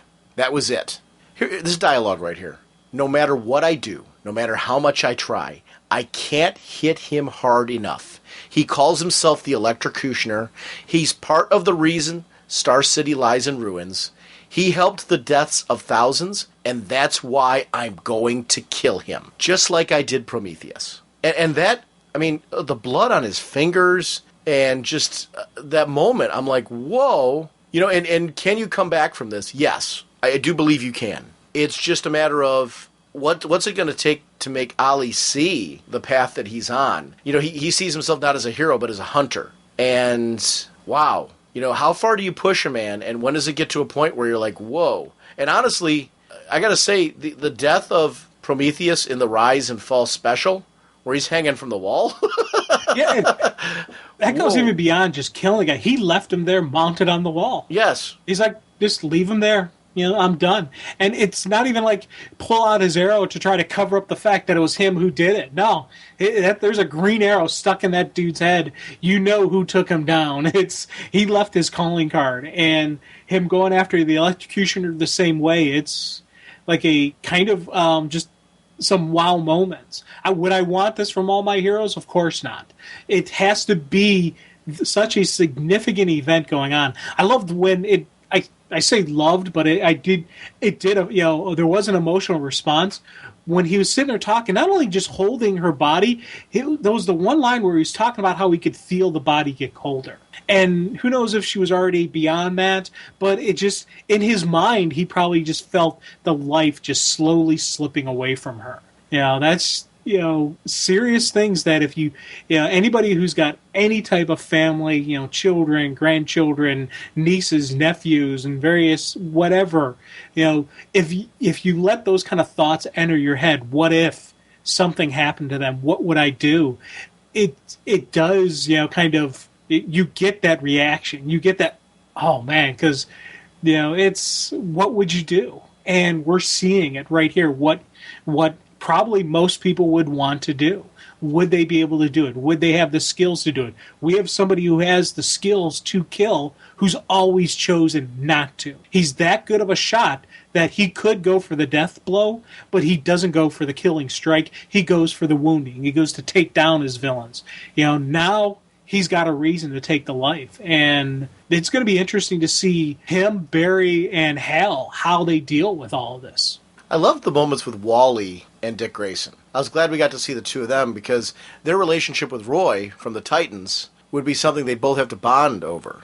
And how chasing down these villains would be something where they're kind of releasing some of their own anger over the situation. And not to obviously nowhere near the level of what's going on with Ollie, but it would be something where, going out as a hero, doing business as usual, trying to get out some of that aggression in a productive way. They're actually dealing with it in a rational manner. Yeah. They really are. As rational as you get when you're plopping on costumes and running around. But I mean, it is something where they're at least facing and dealing with their issues in a way that just kind of makes perfect sense to me. And in this world. Now, can the marriage survive this? Oh, this is a toughie. This is a really toughie because not only this is another betrayal of trust, big time. He flat out was lying to everybody and keeping lying as well as keeping the information from her. He did it probably because he knew she would try to stop him. So it wasn't even like I'm going to keep this from you, to protect you. It wasn't even that. You could argue that he kept it from her to protect himself. Now, in the end, would he have admitted to her that he did all this? No. Maybe. No. Hold on. I'm going to disagree with you fundamentally on this. I don't think he did it he lied to protect himself. He lied so they couldn't stop him. Right. There's a huge distinct difference. And wait, when I say couldn't stop him, I don't think Ollie cares about being brought to justice for his actions. I think Ollie cares about completing what he sees as his mission right now. I don't think in the end, I think he sees that they're going to capture him. They are going to get him. He knows that. But he can't let them stop him long enough for him to, because he's got to go after electrocution. He's got to go finish what his mission is here. Right. And that's all he cares about at the moment. I think that's an interesting distinction to me, is that he knows the justice, because he knows them so well, he knows they're going to eventually, he has to know they're going to catch him, right? Yeah, he knows they're going to. He can't elude him forever. Yeah, and when I say protect himself, I'm not thinking get away with it. Okay. I'm thinking exactly how you're thinking. He lied to them and lied to his wife to stall them so he could go through and take out electrocution. We're on the exact same wavelength here. Now, one thing I wonder, and this is where I'm thinking outside off the page, is would after killing electrocutioner, would he turn himself in? Would he then stand trial? What type of trial would it be? Would it be a superhero trial? Because can you really put this guy in a court, in a regular court of law? The underlining rule of law is judged by a jury of your peers. Can you put him in with normal, everyday, regular people? Or would you have to go with metahumans or other various members of the superhuman community to judge him? And if that's the case, who would sit as judge? Who would sit as prosecution and defense? These are kind of stuff that I think would be very interesting for them to play out in this story. But I don't know if we're going to get that. And I really do wonder if we're going to see that type of fleshing out, or if this is going to, I don't know where this is going to go. That's stuff where I think would be a cool tangent for this to go off on. Where will Speedy lie in all this is going to be my question. Where will she fall? Being that she was smack in the middle of all that when it went down, will she side with Ollie? If you think, and here's the interesting, because I was thinking about her as well. When she first became Speedy, when she was first training, he kept saying no and no and no. And when her HIV status came out, you could see him start to, okay, it's time. But it was also that one where they had that spell going on that had Star City completely blocked in, and as long as you didn't do anything hostile against somebody, the creatures the demons or whatever they were wouldn't hurt you and kill you. And they had that huge final battle, and it was Mia who killed the guy who had cast the spell to break the spell. So she's taken a life to save multiple lives from before, and she did it because she thought that's something Ollie would want. Now, it's taking a life, but a completely different scenario, or is it? Could she, what she did, could she accept and understand what Ollie did because she is also taking a life? Could Diana accept it because she's taken a life? When in this special, Ollie kind of called out Barry on the fact that he killed the Reverse Flash, and he's like, "Hey, that was an accident, and I stood trial for that. I stood before a court of law, over that." So there's a lot of different things where people have a similar experience, but are they going to actually see where he's playing out at?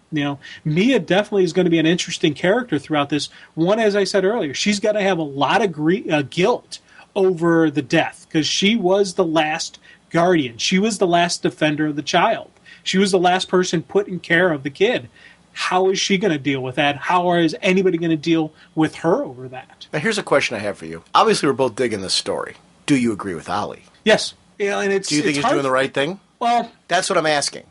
See, it's tough. It is.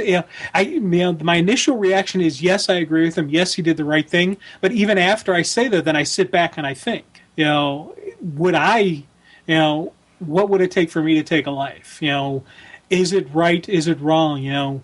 When you have like a police officer, it's sworn to protect and serve, but they're authorized to use lethal force if someone's life's in immediate danger, or if by not acting, someone's life in the future will be in imminent danger.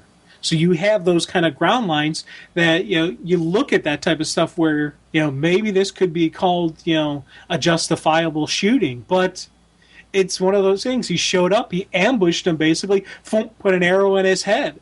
There was no this combat. Was premeditated. There was no battle. This was assassination. Yeah. I'm going to say no. I don't agree with Ollie at all. I'm going to say this is very consistent Ollie Queen. What we would do in this situation is we would embrace our friends. We would get support, and that would prevent us from making this mistake. Yeah. Ollie is headed down a dark path because this is what Ollie does. He shuts himself off from those around him, doesn't know how to deal. We've seen this from him time and time again in the past, not just in the current series, not just in the series before, all the way back to Longbow Hunters, and Longbow Hunters, whichever miniseries you read of Green Arrow. But that was the one written by Ambush Bug.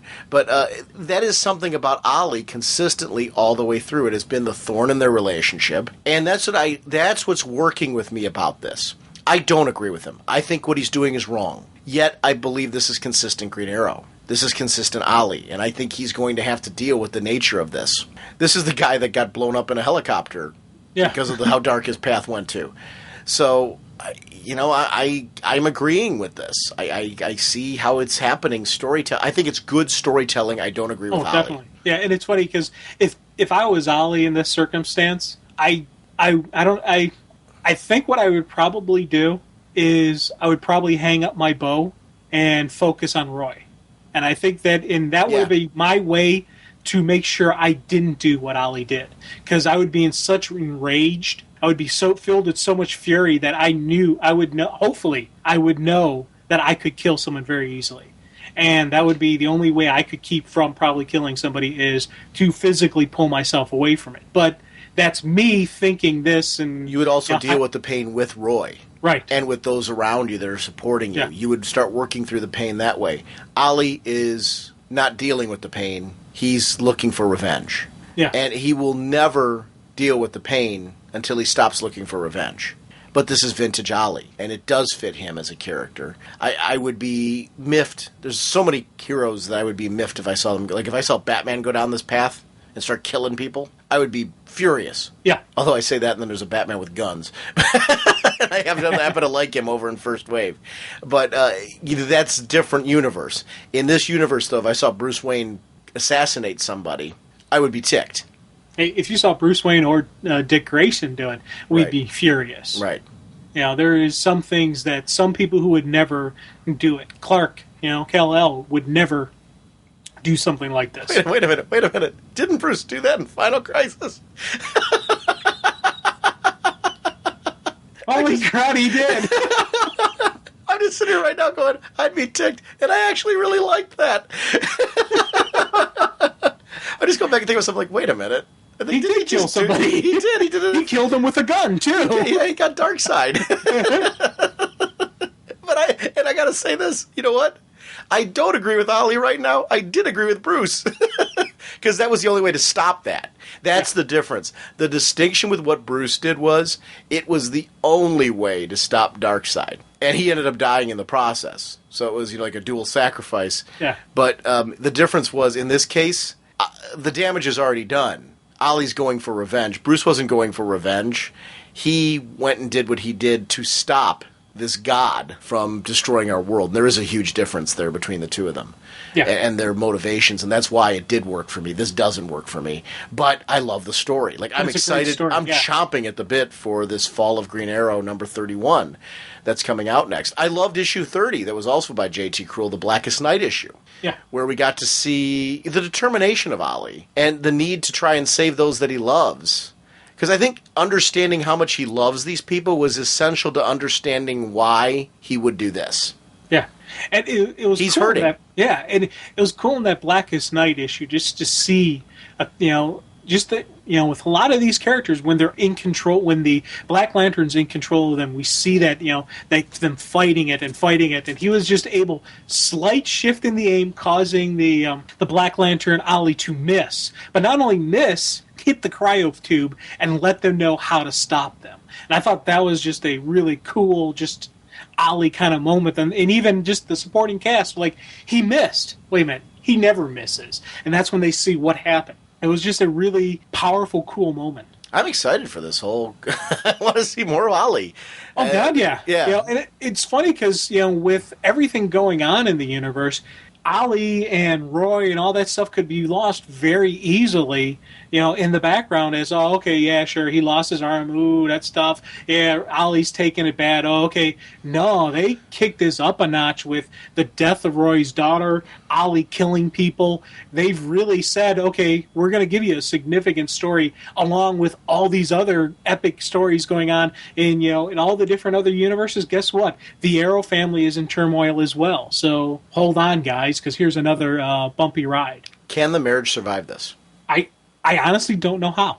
I'm speaking as an idiot who's never been married, who really, technically, I'll say I probably don't know, a lot about strong, positive relationships, because I have had a couple in my life, but nothing that I would brag about. But I don't see how you could survive something like this. This was a betrayal on such a level that it was more than infidelity, more than just falling out of love. This is a betrayal of their beliefs, of who they are, and it was a complete deception on his part to her. On one hand, she'll have compassion for her husband, in good times and in bad, and sickness and in health. And maybe you could say this is a sickness. This is one of the bad times when you got to stand behind him. But there's still a line that you got to watch, and he's crossed it. And I would be, situation reverse, if I was married to somebody and somebody did something of this epic of a level, it would be very difficult for me to stay with them. It would have to be, there would be serious, major issues. I'll tell you what you need. Trust. What? I would tell you what you need. First of all, you need Ollie to have remorse for what he did. I don't know that he's there. But you'd also have to have Ollie willing to get help, get counseling, go with her.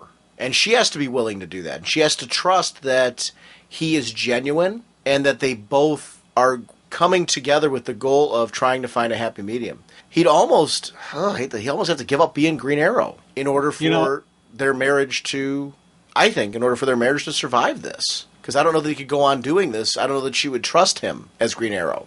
See, that would be something. If he were to go and just hand her his bow, say, I'm done. I will never pick up the bow again. And actually give up being who he is for her sake of her. That would be something that could definitely, be a bridge, if you will, could be an olive branch in the peace process. I don't think it would be the thing that, makes it happen, but that could be like a part of the stages. But I don't know. I don't see it happening. I don't see them surviving this. I don't. I'd like to be wrong. And maybe I think Dinah Lance has the strength of character that she could make it work if he was willing to. I don't see him being willing to.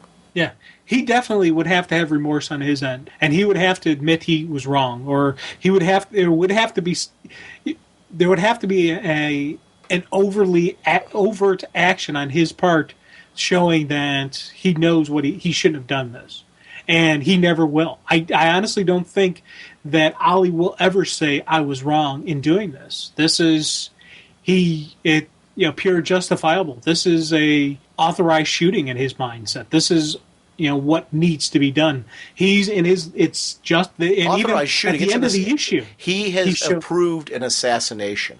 He has made it okay, not just for one. He's premeditating multiple assassinations. Yeah, he's killing Prometheus and everyone involved. Yeah. Oh yeah, and I don't see it surviving. And it was funny because when they were talking, when they first started announcing, she's going to, with kind of like the split and the marriage, and we always say, man, I don't want to see them break up the marriage. And we're sitting here saying, I don't see how it can survive.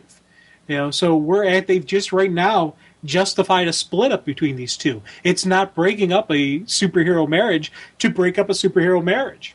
They're giving us a great story as to why that superhero marriage would break up and end. Jim, before we kind of wrap up this particular segment, I want to talk really quick about Magog, JSA All-Stars, just in general. We saw a lot happen over the last month with Magog. He's gone from the team. Yeah. And I mean, completely gone. They want nothing to do with him. They want to wipe the floor with him. They basically, he's lucky if he gets anything back. Hey, Power Girl brought over his stuff that he had left behind. Like, I know. Here's his gear. Here's his toothbrush. He's not welcome here anymore. Right. I was like, wow, that was the fact that she shows up and drops all that stuff off, and they're like, no, you're done. You're gone. That is huge, huge moments. It is interesting in his particular book, the most recent issue, where he's had to explore the concept that Magog is inside him. Like that is an entity inside him. Is he even the same man anymore? He goes to his mom and basically gets told he's not. She doesn't recognize him. And I mean, before he even has a chance to ask her, she anticipates the question and has already told him that, it's like chewing on foil, being in his presence. And Mother of the Year there. Yeah, but I mean, she basically in her mind is convinced that this isn't her son. She doesn't know who this is, but it's an imposter in her eyes. What does that mean for him? Where's this character going to go? Is this the starting path down to him being, are we going to see him survive this and become a hero? Or, continue to be a hero? Or are we seeing the building blocks to him being the villain that Booster Gold knows he's going to become? I don't know. And I find that interesting. It was cool in All-Stars, just to kind of, I know I'm jumping around a little bit, but I just kind of want to casually talk about this whole JSA thing. I want to comment the most recent issue of All-Stars where they used King Chimera's powers to show, like, Billy Batson. I saw that, and I'm like, oh my gosh, Captain Marvel on the team, where did he come from? And I was like, I'm not even angry that this doesn't make sense. I just love seeing him there. And then we saw Alan Scott with him. I'm like, okay, the band's back together, and we're seeing them come in. And Sand with the whole group. And I love that it was just an illusion. Yeah. I'm teased by it, but I am glad to see Sand back on that squad, and I hope he stays with them. Yeah, I see him staying on part of that team. Yeah, and I'm telling you, now we've got two teams that feel very JSA. Yes. It's funny how Magog leaving changed all that. And here's the thing. I really do wonder if Magog's gone forever, if he's not going to come back. Because this whole exploration where he's starting to wonder, who am I? What am I? If David Reed is still in there somewhere, and if Magog is not him, he's even said, hey, I'm Magog, don't refer to me in that way anymore. So there is that whole duality. What if the David inside him comes out? What if that persona comes in? What if he's not dead and gone? If there's going to be a dual nature to who Magog is, like kind of a power-up mode is Magog, non-power-up mode is David. There could be evolution of this character even beyond that, and could that type of person survive on the JSA team? I don't know. I found it interesting. It's funny how I'm so into his solo series now, and I got to say this, I'm starting to like him. He's another character. I'm like, he's like Damien. I'm starting to actually like Magog. And I like how he looks at the hero community completely different. I do too. Like he goes to Zatanna not because she's this great, powerful sorceress, but goes to her because, she's got skill, she's got connections with the JLA, but she's not all just about that. She has her own life. She has her own who she is. She has her own personality, her own persona. She's not just the hero, rah, rah, rah. Yes, she is a hero, but she's a bit of an outsider as well. So that's the kind of person that Magog is going to go to. He's not going to go to your Dr. Fate or any of the other type of magic laced heroes that are more squeaky clean. He's gonna kind of, if you will, skate the line a little bit with Zatanna, and I thought that was kind of a cool choice for him to go to. And I like the fact that she was, of course, willing to help because she is a good guy. She's a hero. Granted, she's got to know his falling out with the JSA and knows what's going on and knows what kind of guy they think he is. But she's still got a duty to do and see, okay, you said the magic word, possession. Let me see if there is somebody else in there. Let me see if I can help you out with this. Yeah, it's great stuff. I'm thrilled to be enjoying. And the Zatanna crossover made sense that he found a connection to her. I loved his internal dialogue as to why he chose her. And that was the great thing about the whole thing. I'm actually curious for her new solo series. Yeah, do we know when that's coming? It's on the. It's got to be soon. Is it this month? Or is it next? I think I might have just pre-ordered it. Yeah, I think. I know I've pre-ordered it. Yeah. So I don't know. New Zatanna is going to be coming. Paul Dini. I'm excited for that. So it might not be this month, but it's definitely in the solicits. I know I pre-ordered it, so Okay. it might have been in this month's books. Yeah, I'm fuzzy right now. Yeah, you're always fuzzy, Jim. Yeah, I'm a cute little fuzzball. Yeah, you're like the Fozzie Bear of our podcast. Waka waka Waka waka. Spinning with great speed, the Flash creates a protective vacuum around himself. Jim, apologies to Myron Rumsey. Actually, apologies to a lot of people that we wanted to have on to talk. Like, we've got a Superman segment that we want to do with Daryl Taylor and stuff like that. We're getting closer and closer to the 200 show, and there's things that we've really got to get to. And one of them is Blackest Night number 7. So I want to do this, and we'll do a big Blackest Night episode again in the future with Myron, especially with the last issue, and to talk about the crossovers and stuff. But I don't know how we can't talk about these events, because these horrible things happened. And, dude, I don't see there being Guardians of the Universe after this. It's going to be tough for them, or if there's going to be... I'm going to stick to my one Guardian, one color, theory. I think every color is going to have a Guardian. Every color is going to have one Guardian, though. And they'll be probably all on Oa, maybe a centralized UN type deal, or not exactly sure that part of it. But I think we're seeing the Guardians here. Don't you think these are the Guardians? The ones we're seeing? Hal, Sinestro? I mean, aren't we seeing the Guardians? I'm seeing that these are the Guardians. That the individual lanterns will be their own Guardian? The ones that we're seeing right here, I think, are the Guardians. Carol Ferris, I think, is the Guardian for hers. I think we're seeing these new Guardians. I don't think that's a red herring. I think these really are the new Guardians. It's funny. That could be as well. I'm not going to argue. I'm not going to say you're wrong there, because you know what? That does make sense, and that would be kind of a neat way to go about this. But in the back of my head, I was still thinking in the end we would still get more of a traditional appearance with Guardian and lanterns, but they may be throwing that out. They're throwing it. They could be throwing it out the window. Who knows? I mean, I could go either way easily. I mean, I'm happy. Like what you were saying, I'm like, oh, that's cool. I like that idea too. I'm just throwing out. Like right now, I'm convinced maybe we're seeing them. I don't know. I love this whole bit with Black Hand, and we're seeing this about you. I remember you, alien, and you, Earth Boy. You are the doorway to the black. I tried to end this a long time ago, and it's at that moment I'm sitting here like, wait a minute. He actually is, in many ways, there is do you say it's a good side to him? Because he tried to stop this from coming. Yeah. So, his rage against these atrocities, I kind of get it. So he's become it's a character who's become very sympathetic to me in a strange way. So I love how these lanterns with their colors, they don't all of a sudden fall in the traditional good guy, bad guy. They really are between the black and the white. There's multiple shades to them, and that doesn't necessarily translate to good and evil. So I don't know. I loved that particular moment. What about Scarecrow? This is my moment. Feeding off the fear finally and looking.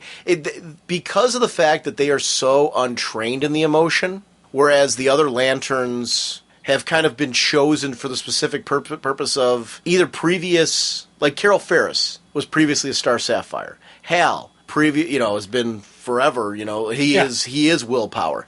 These guys all are in control of those emotions, whereas, Scarecrow is totally chose because he's the embodiment of fear, and he is like drunk with power in those moments. They aren't working together as a team. They don't see the greater good that these other people did when they banded together, the new Guardians, quote unquote, whether or not they turn out to be the Guardians at the end, they were labeled that on the issue cover. That group banded together in a very tentative partnership because each of them agreed that for their own greater good, even their goals, them banding together was the only way to stop the Blackest Night, which would ultimately engulf them all and ruin anything that they were all striving for. So they've already achieved this. Scarecrow, Luthor, these guys have not come together under those same circumstances. They've been given these rings as in, you're calling for backup. These are the emergency scrubs that really are proving that they are scabs and they just don't have the skills.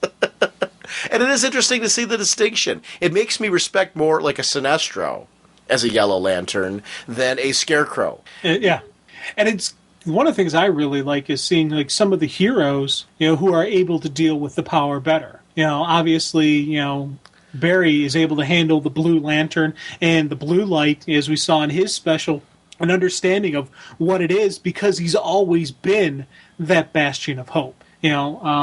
Ray has been that pillar of compassion, that compassionate man towards the even people who have wronged him and who have done wrong things. He's still held on to that, so he's able to handle his role better than Lex can, better than Scarecrow can. So I like seeing that the distinction that these other replacements that are coming in, they're able to handle what they're dealing with. And just like we also see with Mira, who she's having a hard time dealing with the power, the rage that is the Red Lantern, but it's not just her having a problem dealing with the power, it's she's trying to hold on to who she is and not completely give into it and be lost to the Red Lantern.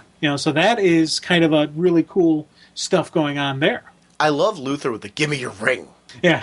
Mine, mine, mine. Him, give me all your rings. He's right now in a position where he could basically bring them all to death at this point. Because of the fact that they're so busy dealing with Luthor now when they should be focused together, that this could be the end of them. And we get the shift now to John Stewart above Coast City, and we see him still dealing with, Airwave and other characters like that who are being brought back. And just when he's about to be overtaken, we see Guy and crew and all the other lanterns from the other corps show up. And I love Guy's line, "Aw, hell." Just to have him in the middle, "Aw, hell." That personality up there is just so perfect. Out of the frying pan, up the bleep creek. And just such a great moment. Great humor in an intense situation. It fits. Guy Gardner is your action hero. He's straight out of an action movie. He is your Clint Eastwood, your Arnold Schwarzenegger, your Sylvester Stallone. He's that character. He's unlikable at times, but then really likable at other times. You want to see him have his soft side, and I those moments just for me, and his soft spine. So any of those things are great. I was going to let it go. I wasn't going to let it go. I could get into it first. But such a great moment. And then we flash over to Dove, who, wow, has she become interesting in all this? What is in the lantern? Let me out. Well, could it be, because the lantern was forged from the Anti-Monitor, so could it be a piece of the Anti-Monitor, or, could it be a monitor, stuck in there or something? I don't know. Well, the Anti-Monitor was in there. That was the driving force, right? So is the Anti-Monitor trying to get out? I don't know. Let me out. I don't know. It's, wow. Part of me wondered if it was the Hawkman, just in the sense that his ability to reincarnate, come back over and over again, somehow, because we saw Shayera and Khufu in there. So, well, weren't they? They were in the... Well, we saw them as Black Lanterns, I should say. Right. But then they were in the... You're right. They're in the one for... The Star Sapphires. Star Sapphires. So then the question is, and this confuses me, didn't we see them as Black Lanterns too? Or was that just their reanimated body? Their true essence, the real Khufu and Shayera, are in the Star Sapphires? Right. The original, Hawkman, Hawkgirl Prime. The original, the first, that keeps reoccurring is in the Lantern. What we saw as Black Lanterns was the current, most recent iteration of them that died, that were killed by Black Lantern, Ralph and Sue, and came back then. Because I'm looking over there at that lantern. I'm looking at the image. I'm like, well, that kind of looks like it might be his helmet with the way the face is shaped. And no. I'm grasping at any possible straw for him being back, and that's what it is. Yeah. But I don't know. Do you have any, do you think it is the Anti-Monitor? Well, part of me was thinking the Anti-Monitor, but when you look at the face is more of a humanoid recognition. So I'm just going, okay, I'm just going to wait and see who that is, because to be honest, I don't know. I looked at it, I'm like, if my only thought I could come up with was maybe Anti-Monitor, or maybe one of the monitors, or something like that. But then I'm like, I don't know. I don't think so. So I don't... You're right, definitely humanoid. So that's not one of the it doesn't look like one of the monitors. Right. That one hand sure looks like a mace. Those are two hands. Come on, that's not a mace. I'm just kidding. I don't know who You're that reaching. is. You're reaching, bird boy. No, I'm looking at it, though, trying to determine what if there's any kind of indication as far as what that could be, and I don't know. Yeah, I don't think we know yet. And I think that's just one of those things where we will know within issue 8 who that is or what that is. And, I'm really I want to know because I'm looking forward to just seeing like the whole picture. And even when this is all said and done, I don't think we'll have the whole picture yet. I think we're going to have to wait a little bit more for that. I love that Necron's trying to destroy the white light entity. Yes. Basically, if we destroy this, if we ruin this, then all of this emotional spectrum will die, right? All of life in general, it would kill everything. Is this right? Yeah, this is the life. And here's the thing that I thought was so awesome in Blackest Night, that they've explained so much in this. They've explained why death doesn't actually when a hero dies, they're not completely dead. Maybe they can come back. They explained that Necron was playing the game, setting up for this future stuff. They've also explained why all these great, big, huge events focus around Earth. Why is this little mud ball backwards planet, the source of everything for the entire universes? Why everything always revolves around Earth is because the source of all life is in Earth. It was buried in, the Guardians put it in Earth. But it also explains why Earth is the only sector that has more than one Green Lantern. The Guardians knew they put that there. They knew they would need extra firepower on Earth just to make sure. That's why Earth has always had multiple Green Lanterns. I think that's just a great explanation on something that, we've seen throughout history that we've just accepted. We always said, it's because of all the superhero, all the meta activity, all the craziness that happens on Earth. That's why there's multiple Green Lanterns. No, it's not because of that. It's because the Guardians knew all along that implanted in Earth was the source of all life. And I thought that was just a cool, once again, Blackest Night is pulling together these great big mysteries that have been within the superhero universe and explaining them. Bam, laying it out. I want to say something. Take a look at the image of the white entity when it's being attacked by Necron. Notice there's two hawks right underneath Kyle Rayner. And then there's the sea life up there. Is that representative of Aquaman on some level? Is that Cowgirl? Which page are you talking about? The page where Necron's like shoving the thing into him. Where Sinestro's like, now I will justify mine. The next page over, you see that Necron is shoving his scythe into the entity, and behind the entity you see all these images of, which I guess would be like representations of Earth life in general, but there's literally right below Kyle Rayner two hawks. Oh yeah, in that or sequence. An eagle. I took that as two hawks. Oh, he can, yeah. I don't see that as eagles at all, but it's definitely representative of animal life either way. Yeah, there's we got the sea life, and we got the which I wonder if is representative of Aquaman's world. But is that Cowgirl up there? Or is that just a girl with a cowboy hat? I don't know. See, I don't know. I don't think these are. Part of me doesn't think these are supposed to be specified entities like that as Cowgirl, but Kyle Rayner. Yeah, I know. That's what throws it off. That's what throws my theory off. So I'm like, you know what? Here's something interesting. Mm-hmm. That same page that has that whole diagram. You look at the face that is the white light entity. That kind of looks like the image trying to come out of the Black Lantern. Oh, you mean that he trapped it in there, and that's what was pulled out? Each light and dark have the same, are one half of the piece. So inside the Black Lantern is another one of these entities, but is the essence of darkness. Huh. So you figure out, each one wants, maybe each one wants balance in the universe. It's Necron who doesn't want to balance, so he's controlling the force of, the darkness, by trapping him in the anti-monitor body that was turned into a Black Lantern. So that entity wants out.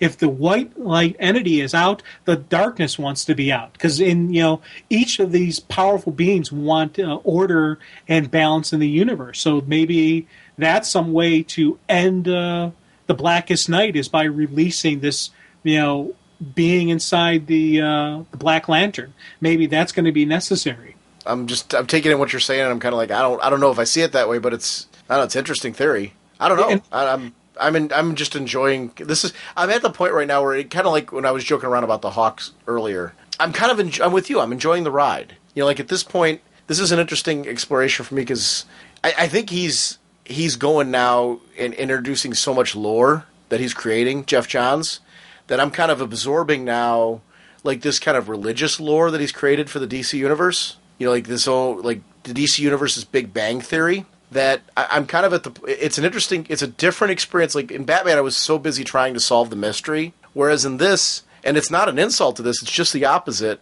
It's a different kind of story. So now I'm like a sponge trying to get my head around what he's doing versus trying to solve the mystery. If that makes any sense. And it's funny, that theory I just threw out, I literally just came up with it right now. I've seen this so many times, and I've thought about it, and it never clicked on me until just this moment when I'm sitting there staring at that, because it's that fake type nose thing, you know, that the white light has. And I'm like, you know, okay, maybe, I wonder. So it's, there's so much, and it's funny because I'm just sitting back going, okay, just, you know, let me see what you got, because I know it's going to be cool. And I told you off, you know, before that when I read this, I had locked in my head that this was the final issue of Blackest Night for some reason. So the ending with Sinestro sitting there as he basically jumps into the essence of the white light, and he's the greatest lantern of all. I'm thinking, oh man, they're going to continue this story in Brightest Day now. I'm like, and I was sitting there, and at first I was like, oh man, I was kind of upset, but then I was like, you know,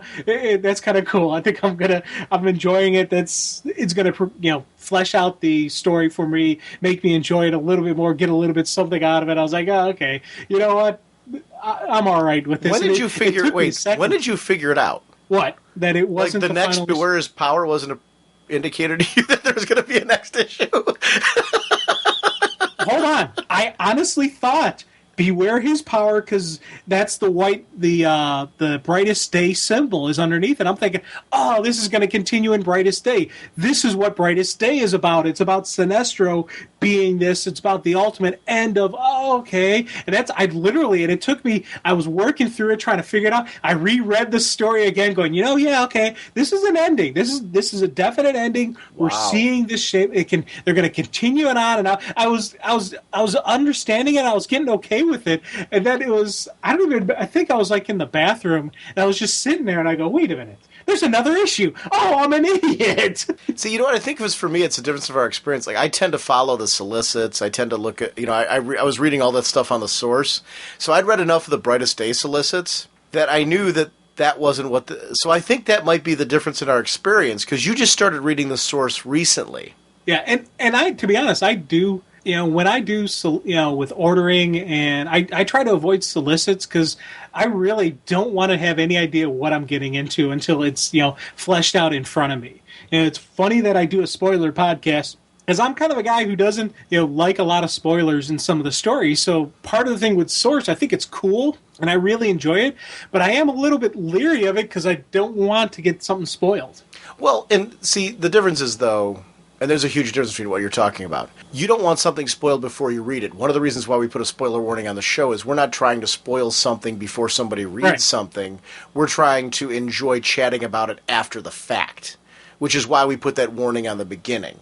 Or to let people know, like, hey, if you're not reading this, we're going to be spoiling it, if you know, which is fine for people like who might be listening and saying, hey, you know what, I'm never going to read that book, so, you know, or at least I think I'm not going to read that book. Tell me why I should. Let me hear what's going on in that book, and maybe that'll get me hooked. So and there are people who listen to this show that will say, boy, I was listening to your commentary on this particular book, and I'll do that. So, I mean, I there's a huge difference between, like, the solicits, a spoiler and a solicit that you're talking about is knowing something before you actually read it that you don't really want to know, because you want to actually read it in the story first, then talk about it. We talk about it after the fact. It's interesting. I think there's an interesting distinction on spoilers there. I don't know. This is one of those things, I don't have a whole lot of theories about this right now.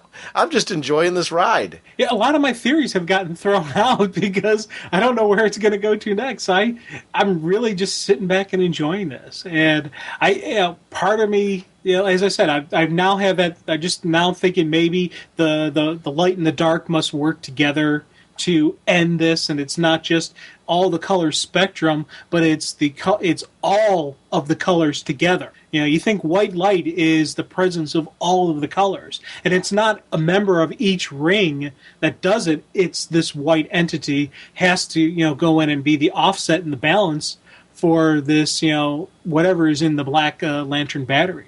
You know, and of course that asks the big question: what happens to Sinestro if those two merge. Is Sinestro trapped in there? Will he get out? Will he be somehow having to make some sacrifice? Are we going to be losing Sinestro when all is said and done? I don't think so. I think we're going to get Sinestro back as the Yellow Lantern. I do think he is. I don't think I'm convinced the Guardians thing is not a red herring. I think these guys are going to have a major role for each of their corps. But this whole moment with, no, you had your chance with Parallax. This is my duty. This is why I am alive. I am alive to lead us out of the Blackest Night. I demand your power entity, and I will finally prove to the universe I am the greatest lantern of them all. And it says right here, Fall Sinestro of Korugar. Destiny awaits. And wow, this was something that Jeff Johns is paying off something that Sinestro has always been saying. And he is the greatest of all lanterns. Yeah, I do think he is going to be a major factor in ending the Blackest Night because of it. And it was to me just a cool book. And I didn't want to wait to talk about this because I know we're going to do a major segment with Myron.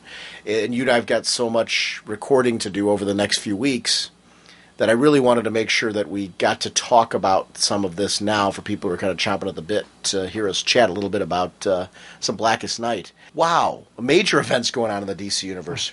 Jim, can I shout out one more book before we wrap up? Well, this one quick thing. Okay. Book of the Black, that final chapter. Oh, yeah. Oh, man. This was a great story, and I'm pretty sure this is the final chapter, right? Or is there going to be one more in issue 8? I don't know. Because it was just this great thing where Black Hands finally has one friend, and he's got this buddy, and they both have this common enemy. And I'm just like sitting there reading it. I knew exactly where this was going to go, how this was going to end, and it didn't matter that I figured it out. I still cheered when I read it. He kills his own friend, plants the bloody knife on the guy that he hates. Done. I was just like, oh my God, that is just outstanding. Just a true psychopath, true serial killer in here. And this has just been this great eye-opener as to who is, Black Hand. But just a bizarre justification, too. He's like, if you don't have a motive, they'll never catch you, in case you were wondering. Yeah. And it's almost like he's saying it's okay, because they'll never catch me. Right. What a twisted world that he lives in. That is pure evil. Yes. He is a pure serial killer psychopath. That is evil personified right there. And he's been that way, when they started fleshing out. First, of course, it was the freaky stuff he did with the family dog, or he killed, stuffed, and mounted the family dog. And they always talk about with a serial killer, they start with animals. They start killing animals. They start playing with dead bodies of animals. And then you saw just how comfortable he was around dead people, and how when his father had that one big job and he needed help, he was the one who went in and did it without even a second hesitation or any hesitation. Boom, knocked it out. And just you see that creepiness of him growing and growing and growing. And it makes for this great villain that I wonder what's going to happen to him when everything is said and done. Are we going to lose Black Hand at the end of Blackest Night? Or is he going to still be around in some way, shape, or form? I don't know. It's going to be interesting. I wonder, can't help but wonder if he won't be shelved for a little bit at least. Well, you got to. Yeah. Even if he's still around, you got to just, because he's been such a strong role, you can't keep doing it. You got to put him aside, wait for it, pick your shot, and then drop him on everybody again and have another huge story arc and or event surrounding him. Agreed. I'm sorry, I want to shout out one more book before we get kind of a quick shout. Are you still doing Jonah Hex kind of combo trades? So you didn't read number 53. No, I did not. You might want to cover your ears on this one, because I've got to shout this book out. Billy Tucci did the art. It's one of those one-shot ones. Kicks off with something, with Dance Hall Girl, where it's basically a girl in a bar who Hex is soliciting to help take down the Hager brothers. And throughout this issue, he's basically got her, she's sneaking on this train, because the Hager brothers are going to hold up this train with their gang. So it's not just the Hager brothers, it's the whole gang. On the train, she's pretending to be this widow who is mourning the death of her husband. And the Hager brothers get the idea that she is protecting a treasure, because they've heard of people sneaking treasures into a coffin onto the train under this type of guise to throw off suspicion. So when they go to open it up, who pops up but Hex? Guns a-blazing, takes everybody down, right? But then the real twist comes in. I love in Hex that you never know who's a good guy, who's a bad guy, or what. When Hex gets off the train, the third Hager brother, Hex is ready to take him down. She beans him with a shovel. Turns out she was with the third the third Hager brother all along, and they wanted the brothers dead for a bigger take of the train robbery. Now, there's one guy you don't want to turn on, it's Jonah Hex. Yeah. Not only does he kill the Hager brother, and, basically goes to hunt down anybody else that could possibly be alive, he shoots her in the spine so she can never dance again. Oh, man.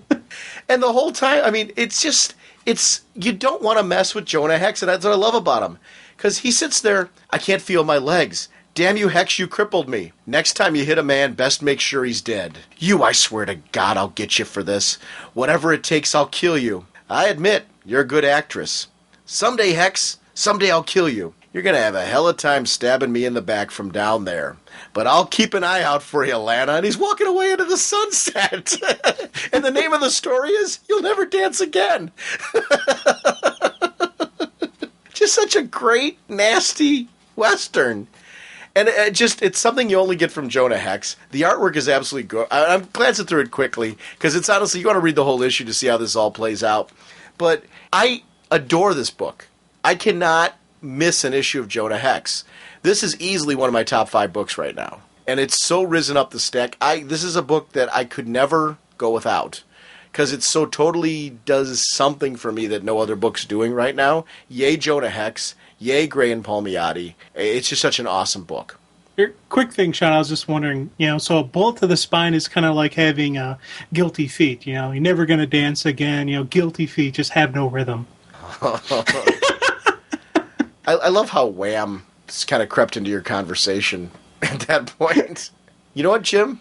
Do we have time to talk just really quick Wonder Woman? Always, I think. I wanted to talk casually about this issue because it was nice to see Achilles kind of get a new status quo. I wanted to see where he was going to go after all this. And we see Warkiller kind of setting up his own spot, his own little land, where he meets up with Patroclus. And did you see the history of that character? I actually did a look up to see. I'm like, okay, what's the history between these two? This was the friendship between the two is like this legendary friendship, which led to Achilles being a part of the Trojan War, because it was the death of Patroclus that drove his motivation. So he's sitting here. Wait a minute, I can't be. Is this the friend that I'm throwing back to? Now I don't see him. He's obviously not staying on Themyscira. He's kind of going off and doing his own thing, right? Yeah, that's kind of I think how I took it. Because he's flying off with his little elephant and right.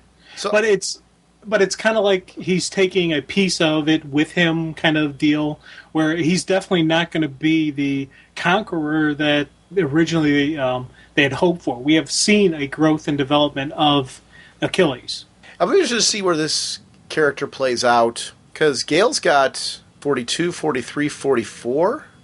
Yeah. And then I believe 600, and that's it? If I remember think correct. That's it. Because I think 601 is when JMS takes over. Which I am so torn over that, because I like JMS. I'm brave and the bold. I think he understands DC. This Wonder Woman has been so perfect to me. I think it's true of any great run on a book. I felt this way when she left Birds of Prey, and we had writers taking over on Birds of Prey.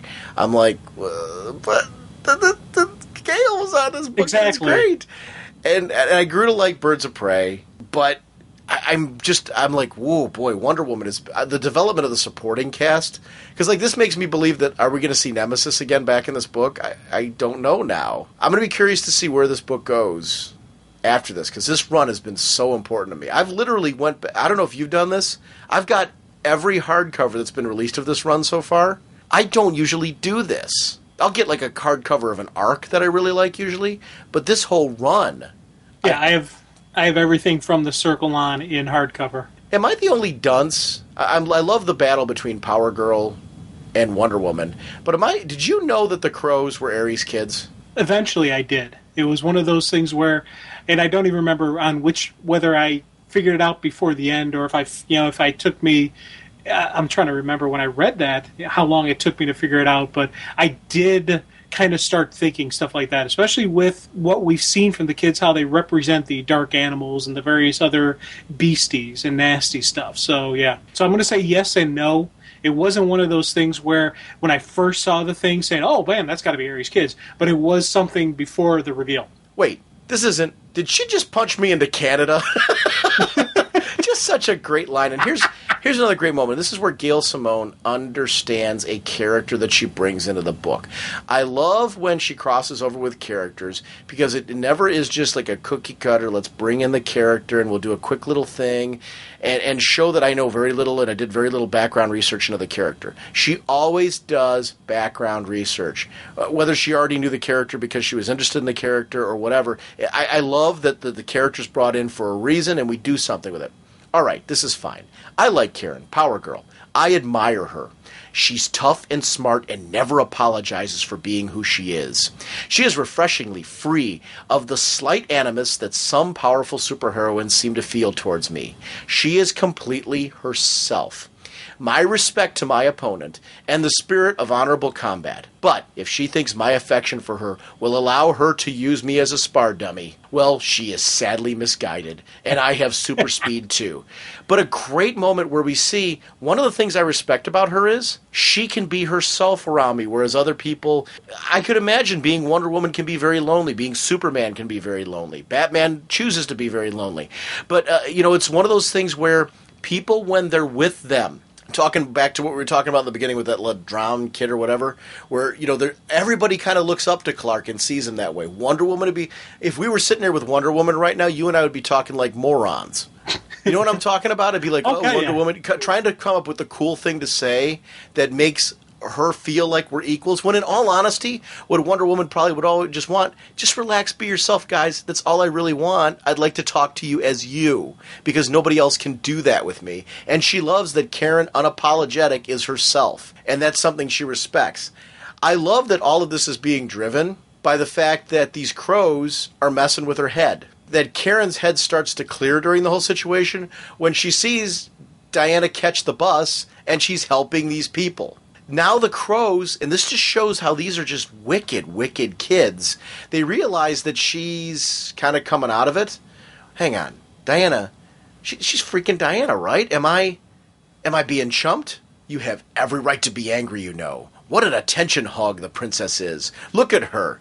Shameful, that's what it is. It's a scandal for certain. And they just manipulate again and again, and they make her look like she is this like twisted hero, like this glory hog and things like that. She's going to hurt the kids. And it's one of those things that I just totally loved about this. We take these kids, and I think there's nothing creepier. I've said on the show before, one of the scariest horror movies to me is The Omen. Yeah. The original Omen. Because that Damien kid in the original Omen just was the creepiest thing in the world. These crows are creepy little characters. And I'm so kicking myself. It was, to me, I'll be honest, the end of the issue is when I realized that the crows were Aries kids that we got to see at the end. And that was something for me, that reveal. I was like, how did I not understand this from the get-go? I don't know. It was a cool book. It was a cool crossover. I'm not going to go crazy into it right now because we're right at the end of the episode. But I want to make sure that I shouted out how much I just really enjoyed this issue.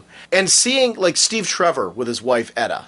They were both put in this moment where the crows almost manipulated Steve into killing Etta. And there was love in that moment because that's it, Sterling. Don't think of this as a sad day. Are you both not soldiers? Think of the glory. It needs to be done, Steve. I love you. And if it wasn't for our gorilla friend showing up, yeah, that might have actually happened. And our heroes end off like sitting on a cloud. I don't know. It's one of those issues where there's something magical about Wonder Woman. And I know I'm doing this quickly, and I'm not really doing it the justice that I normally like to do when I'm talking about Wonder Woman. But with what we got coming up the next couple of weeks, I know that there'll be a new issue of Wonder Woman out before we get to come back and talk about Wonder Woman again. And I just want to share how much I've been enjoying this run, how much I looked forward to this crossover, seeing Power Girl in here, and how it felt like a Power Girl story. Like the same character that's in the JSA. The same character that's in her own book. Yes. That kind of deal. Yeah. This is definitely... Consistency. Yeah. Yeah, consistency is a great thing. And the thing I did like was just villain manipulation, but it's very specified, very tailored manipulation. It wasn't just a general across-the-board type deal, oh, that's your enemy, kill your enemy, that's your enemy. Like, no, they had to manipulate. They had to play the game. They had to tweak it and twist it and improvise as they're going along. Strong villains make for strong heroes, and these little snots are some really powerful villains. These are some definitely worthy of Diana, worthy of Wonder Woman villains that have that type of power level that makes you go, yeah, this is a fight. She's going to have to step up her game. This isn't just a brute force battle. She's going to have to show that there's more to Diana than just powerful punches, and fast fighting. No, she's a thinker. She's a warrior. She's she's the diplomat. She's the powered by just this unending love of humanity and love of mankind. There's more to her than just bam, hit him hard and watch him fall.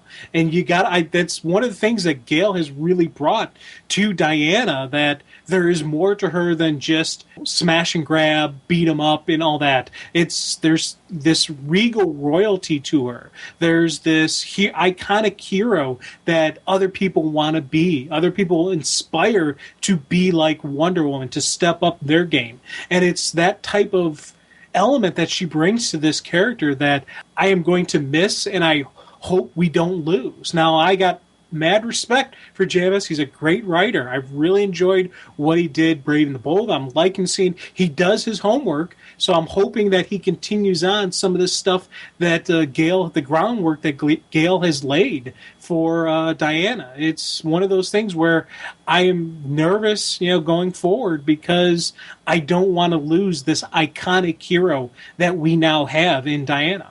I feel this way with the Superman team right now. What do you think is interesting? Because I think Mark Guggenheim and JMS, for me, have inherited... I've been enjoying Superman immensely. So it is... and I know sales numbers-wise, I guess the Superman books... and I don't pay a whole bunch of attention to them, I got to admit that. But I guess the Superman books, the sales numbers dropped a bit, which is a shame to me, because I think the quality has only gone up. Yeah. It's been building, like, it built off the Brainiac thing and stuff like this. But Wonder Woman's a great example of a book where, I don't know, it's pretty darn near perfect for me. I love and adore this character. So I'm looking forward to see what JMS is going to do, but it's bittersweet because I'm losing a writer who I think just... I wanted to see on this book forever. And I think that's a testament to any good run. I think when any good run comes to an end, you say to yourself, I really wanted to see that writer on this book forever. And it's very hard, I think, for a new writer to take over under those type of circumstances. Puts a lot of pressure. And the cool part for us as readers is either they're able to step up to the... Hopefully they're able to step up to the plate, and you sit there and eventually go, wow, this is a very cool run as well. Or they don't, and then they got a big problem. I'm hoping... And I think Brave and the Bold has me confident that we've got a writer who I think can step up to the plate and deliver something with their own style without being a cheap imitation of what came before. Yeah. So I think it's going to be interesting to see, because this has been a unique run. I've loved George Perez's run, Wayne Mester Loeb's run on this particular book, Phil Jimenez. I mean, we could keep going on. But the great thing about those runs, if you read them, they're all very different and very unique and very valid, just like Gail Simone's run is here. So I think everybody has, and Greg Rucka's run, nothing about any of those runs, if you read them, they all understand deeply the character of Diana, but they also added something to the mythos that was their own. And I got confidence that JMS can do that. I hope this is that book, that another book that he does that with. But oof, I would, as a writer, I would not want to follow this run. Yeah, dude, he does. I do kind of feel bad for the guy, because this is a tough act to follow. Yeah, this has been just a declaration of who Diana is, and if in a way a rebirth of the character and just a strengthening of the character. So it's it's a good spot to come in, because you got this strong character, but it's a bad spot because you have such a strong iconic character that you got a lot of weight on your shoulders, and it's time to flex the creative muscle, throw down your take on the character and your interpretation, and hope that the loyal fans say, yes, this is good. One little thing about the closing that I want to talk about. I loved the humor bit with the two of them. No, I mean, what was this punishment you threatened them with? Oh, that? I gave them all a good hard spanking. You did not. You did not give the God of War a hiding. I did. And I must say they didn't care much for it. Oh, man. I may have to break down and ask you for your autograph. Funny, I was about to ask you the same thing. It's just another cool moment, them flying off into the sunset together. It was fun. Sometimes it's nice to have an epilogue. That's a nice thing about a two-parter. There's been so much big, epic storytelling between the arc. This is what I loved about the Black Canary crossover in this book. It was a fun two-part story that it was some great character pieces, had a great team up, and a battle between the two of them in a way that it made sense. Yet it had something that for both gave us a moment that showed how do these two characters interact with each other and what do they mean to each other in the universe as a whole. And I'll think of them differently when I see them together in the future in any kind of book or big crossover and just say, these are two warriors that have respect for each other because they don't put on any facade for each other. I don't know, I did not want to avoid talking Wonder Woman just because I think it's just such a great book, and Aaron Lopresti's artwork on this has just been absolutely fantastic throughout the covers. And even though he's not on the interiors on this issue, this is a book that's done very well art-wise. Yes. I know we're going to be getting some issues with Nicholas Scott doing the artwork on this, but this is Chris Batista and Fernando Daguino, and I'm butchering that. But inkers, it's our Doug Hazelwood and Raul Fernandez, and the colorist Brad Anderson. It's a very well put together, pretty issue for a fill-in art team who I just think did an admirable job, and I think the book looks really great, and it's a fun read, and it's I don't know, something great about it. So I wanted to shout out Wonder Woman before we wrap up. There's a lot of stuff we covered on this one. Yes. A scarlet costume ejects from his ring, and in a blur of motion, police scientist Barry Allen becomes the Flash. And Jim, our next episode, I don't know what our next episode's going to be. I'm hoping JLA Avengers. We've been trying to work that one out, and hopefully that'll be our next episode. But please check the website and the forums and stuff like that, and we'll let you know what's coming up for our next show. I hope you really enjoyed the Speeding Bullets one. This is a great chance for Jim and I to kind of quickly get together and casually just talk about a whole mess of stuff. As kind of this was supposed to be JLA Avengers, and we are going to hopefully do that next. Our 200th anniversary show, if you want to get some phone calls in for this one, 200th anniversary show is going to be talking about the greatest DCU stories of all time. And Jim and I both approached this a little bit differently based on our different experiences. We were kind of chatting at the beginning of this about how we approached it.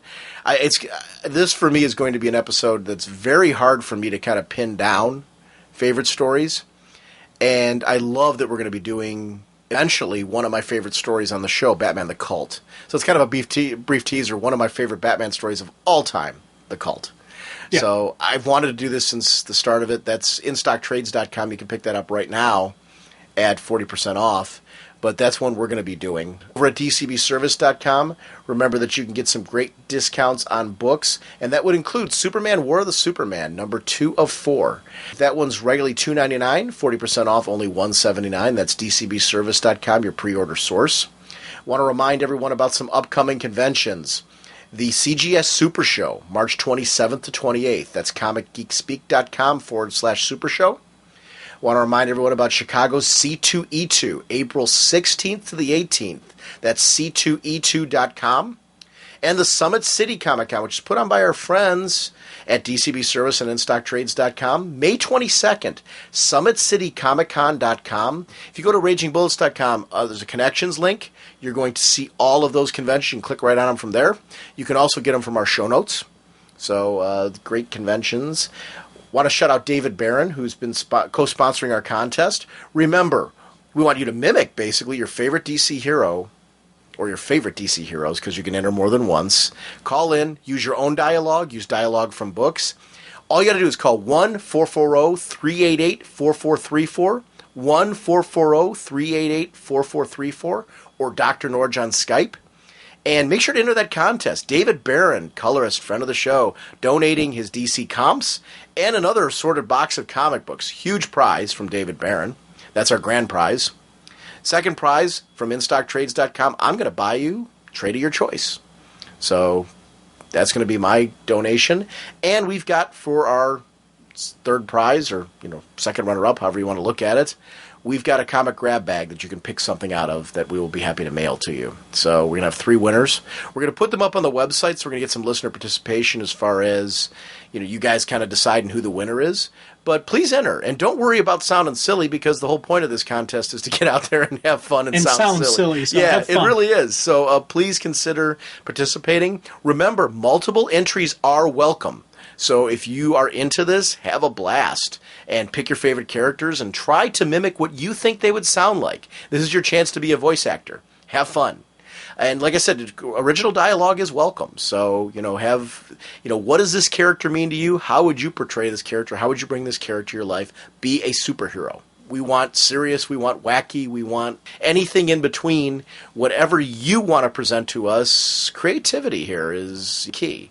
So just have a good time and have a blast. And remember, people are going to vote on you. So just have fun and hopefully you win.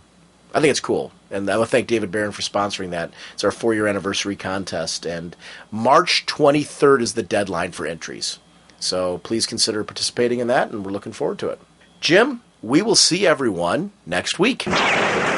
Bye.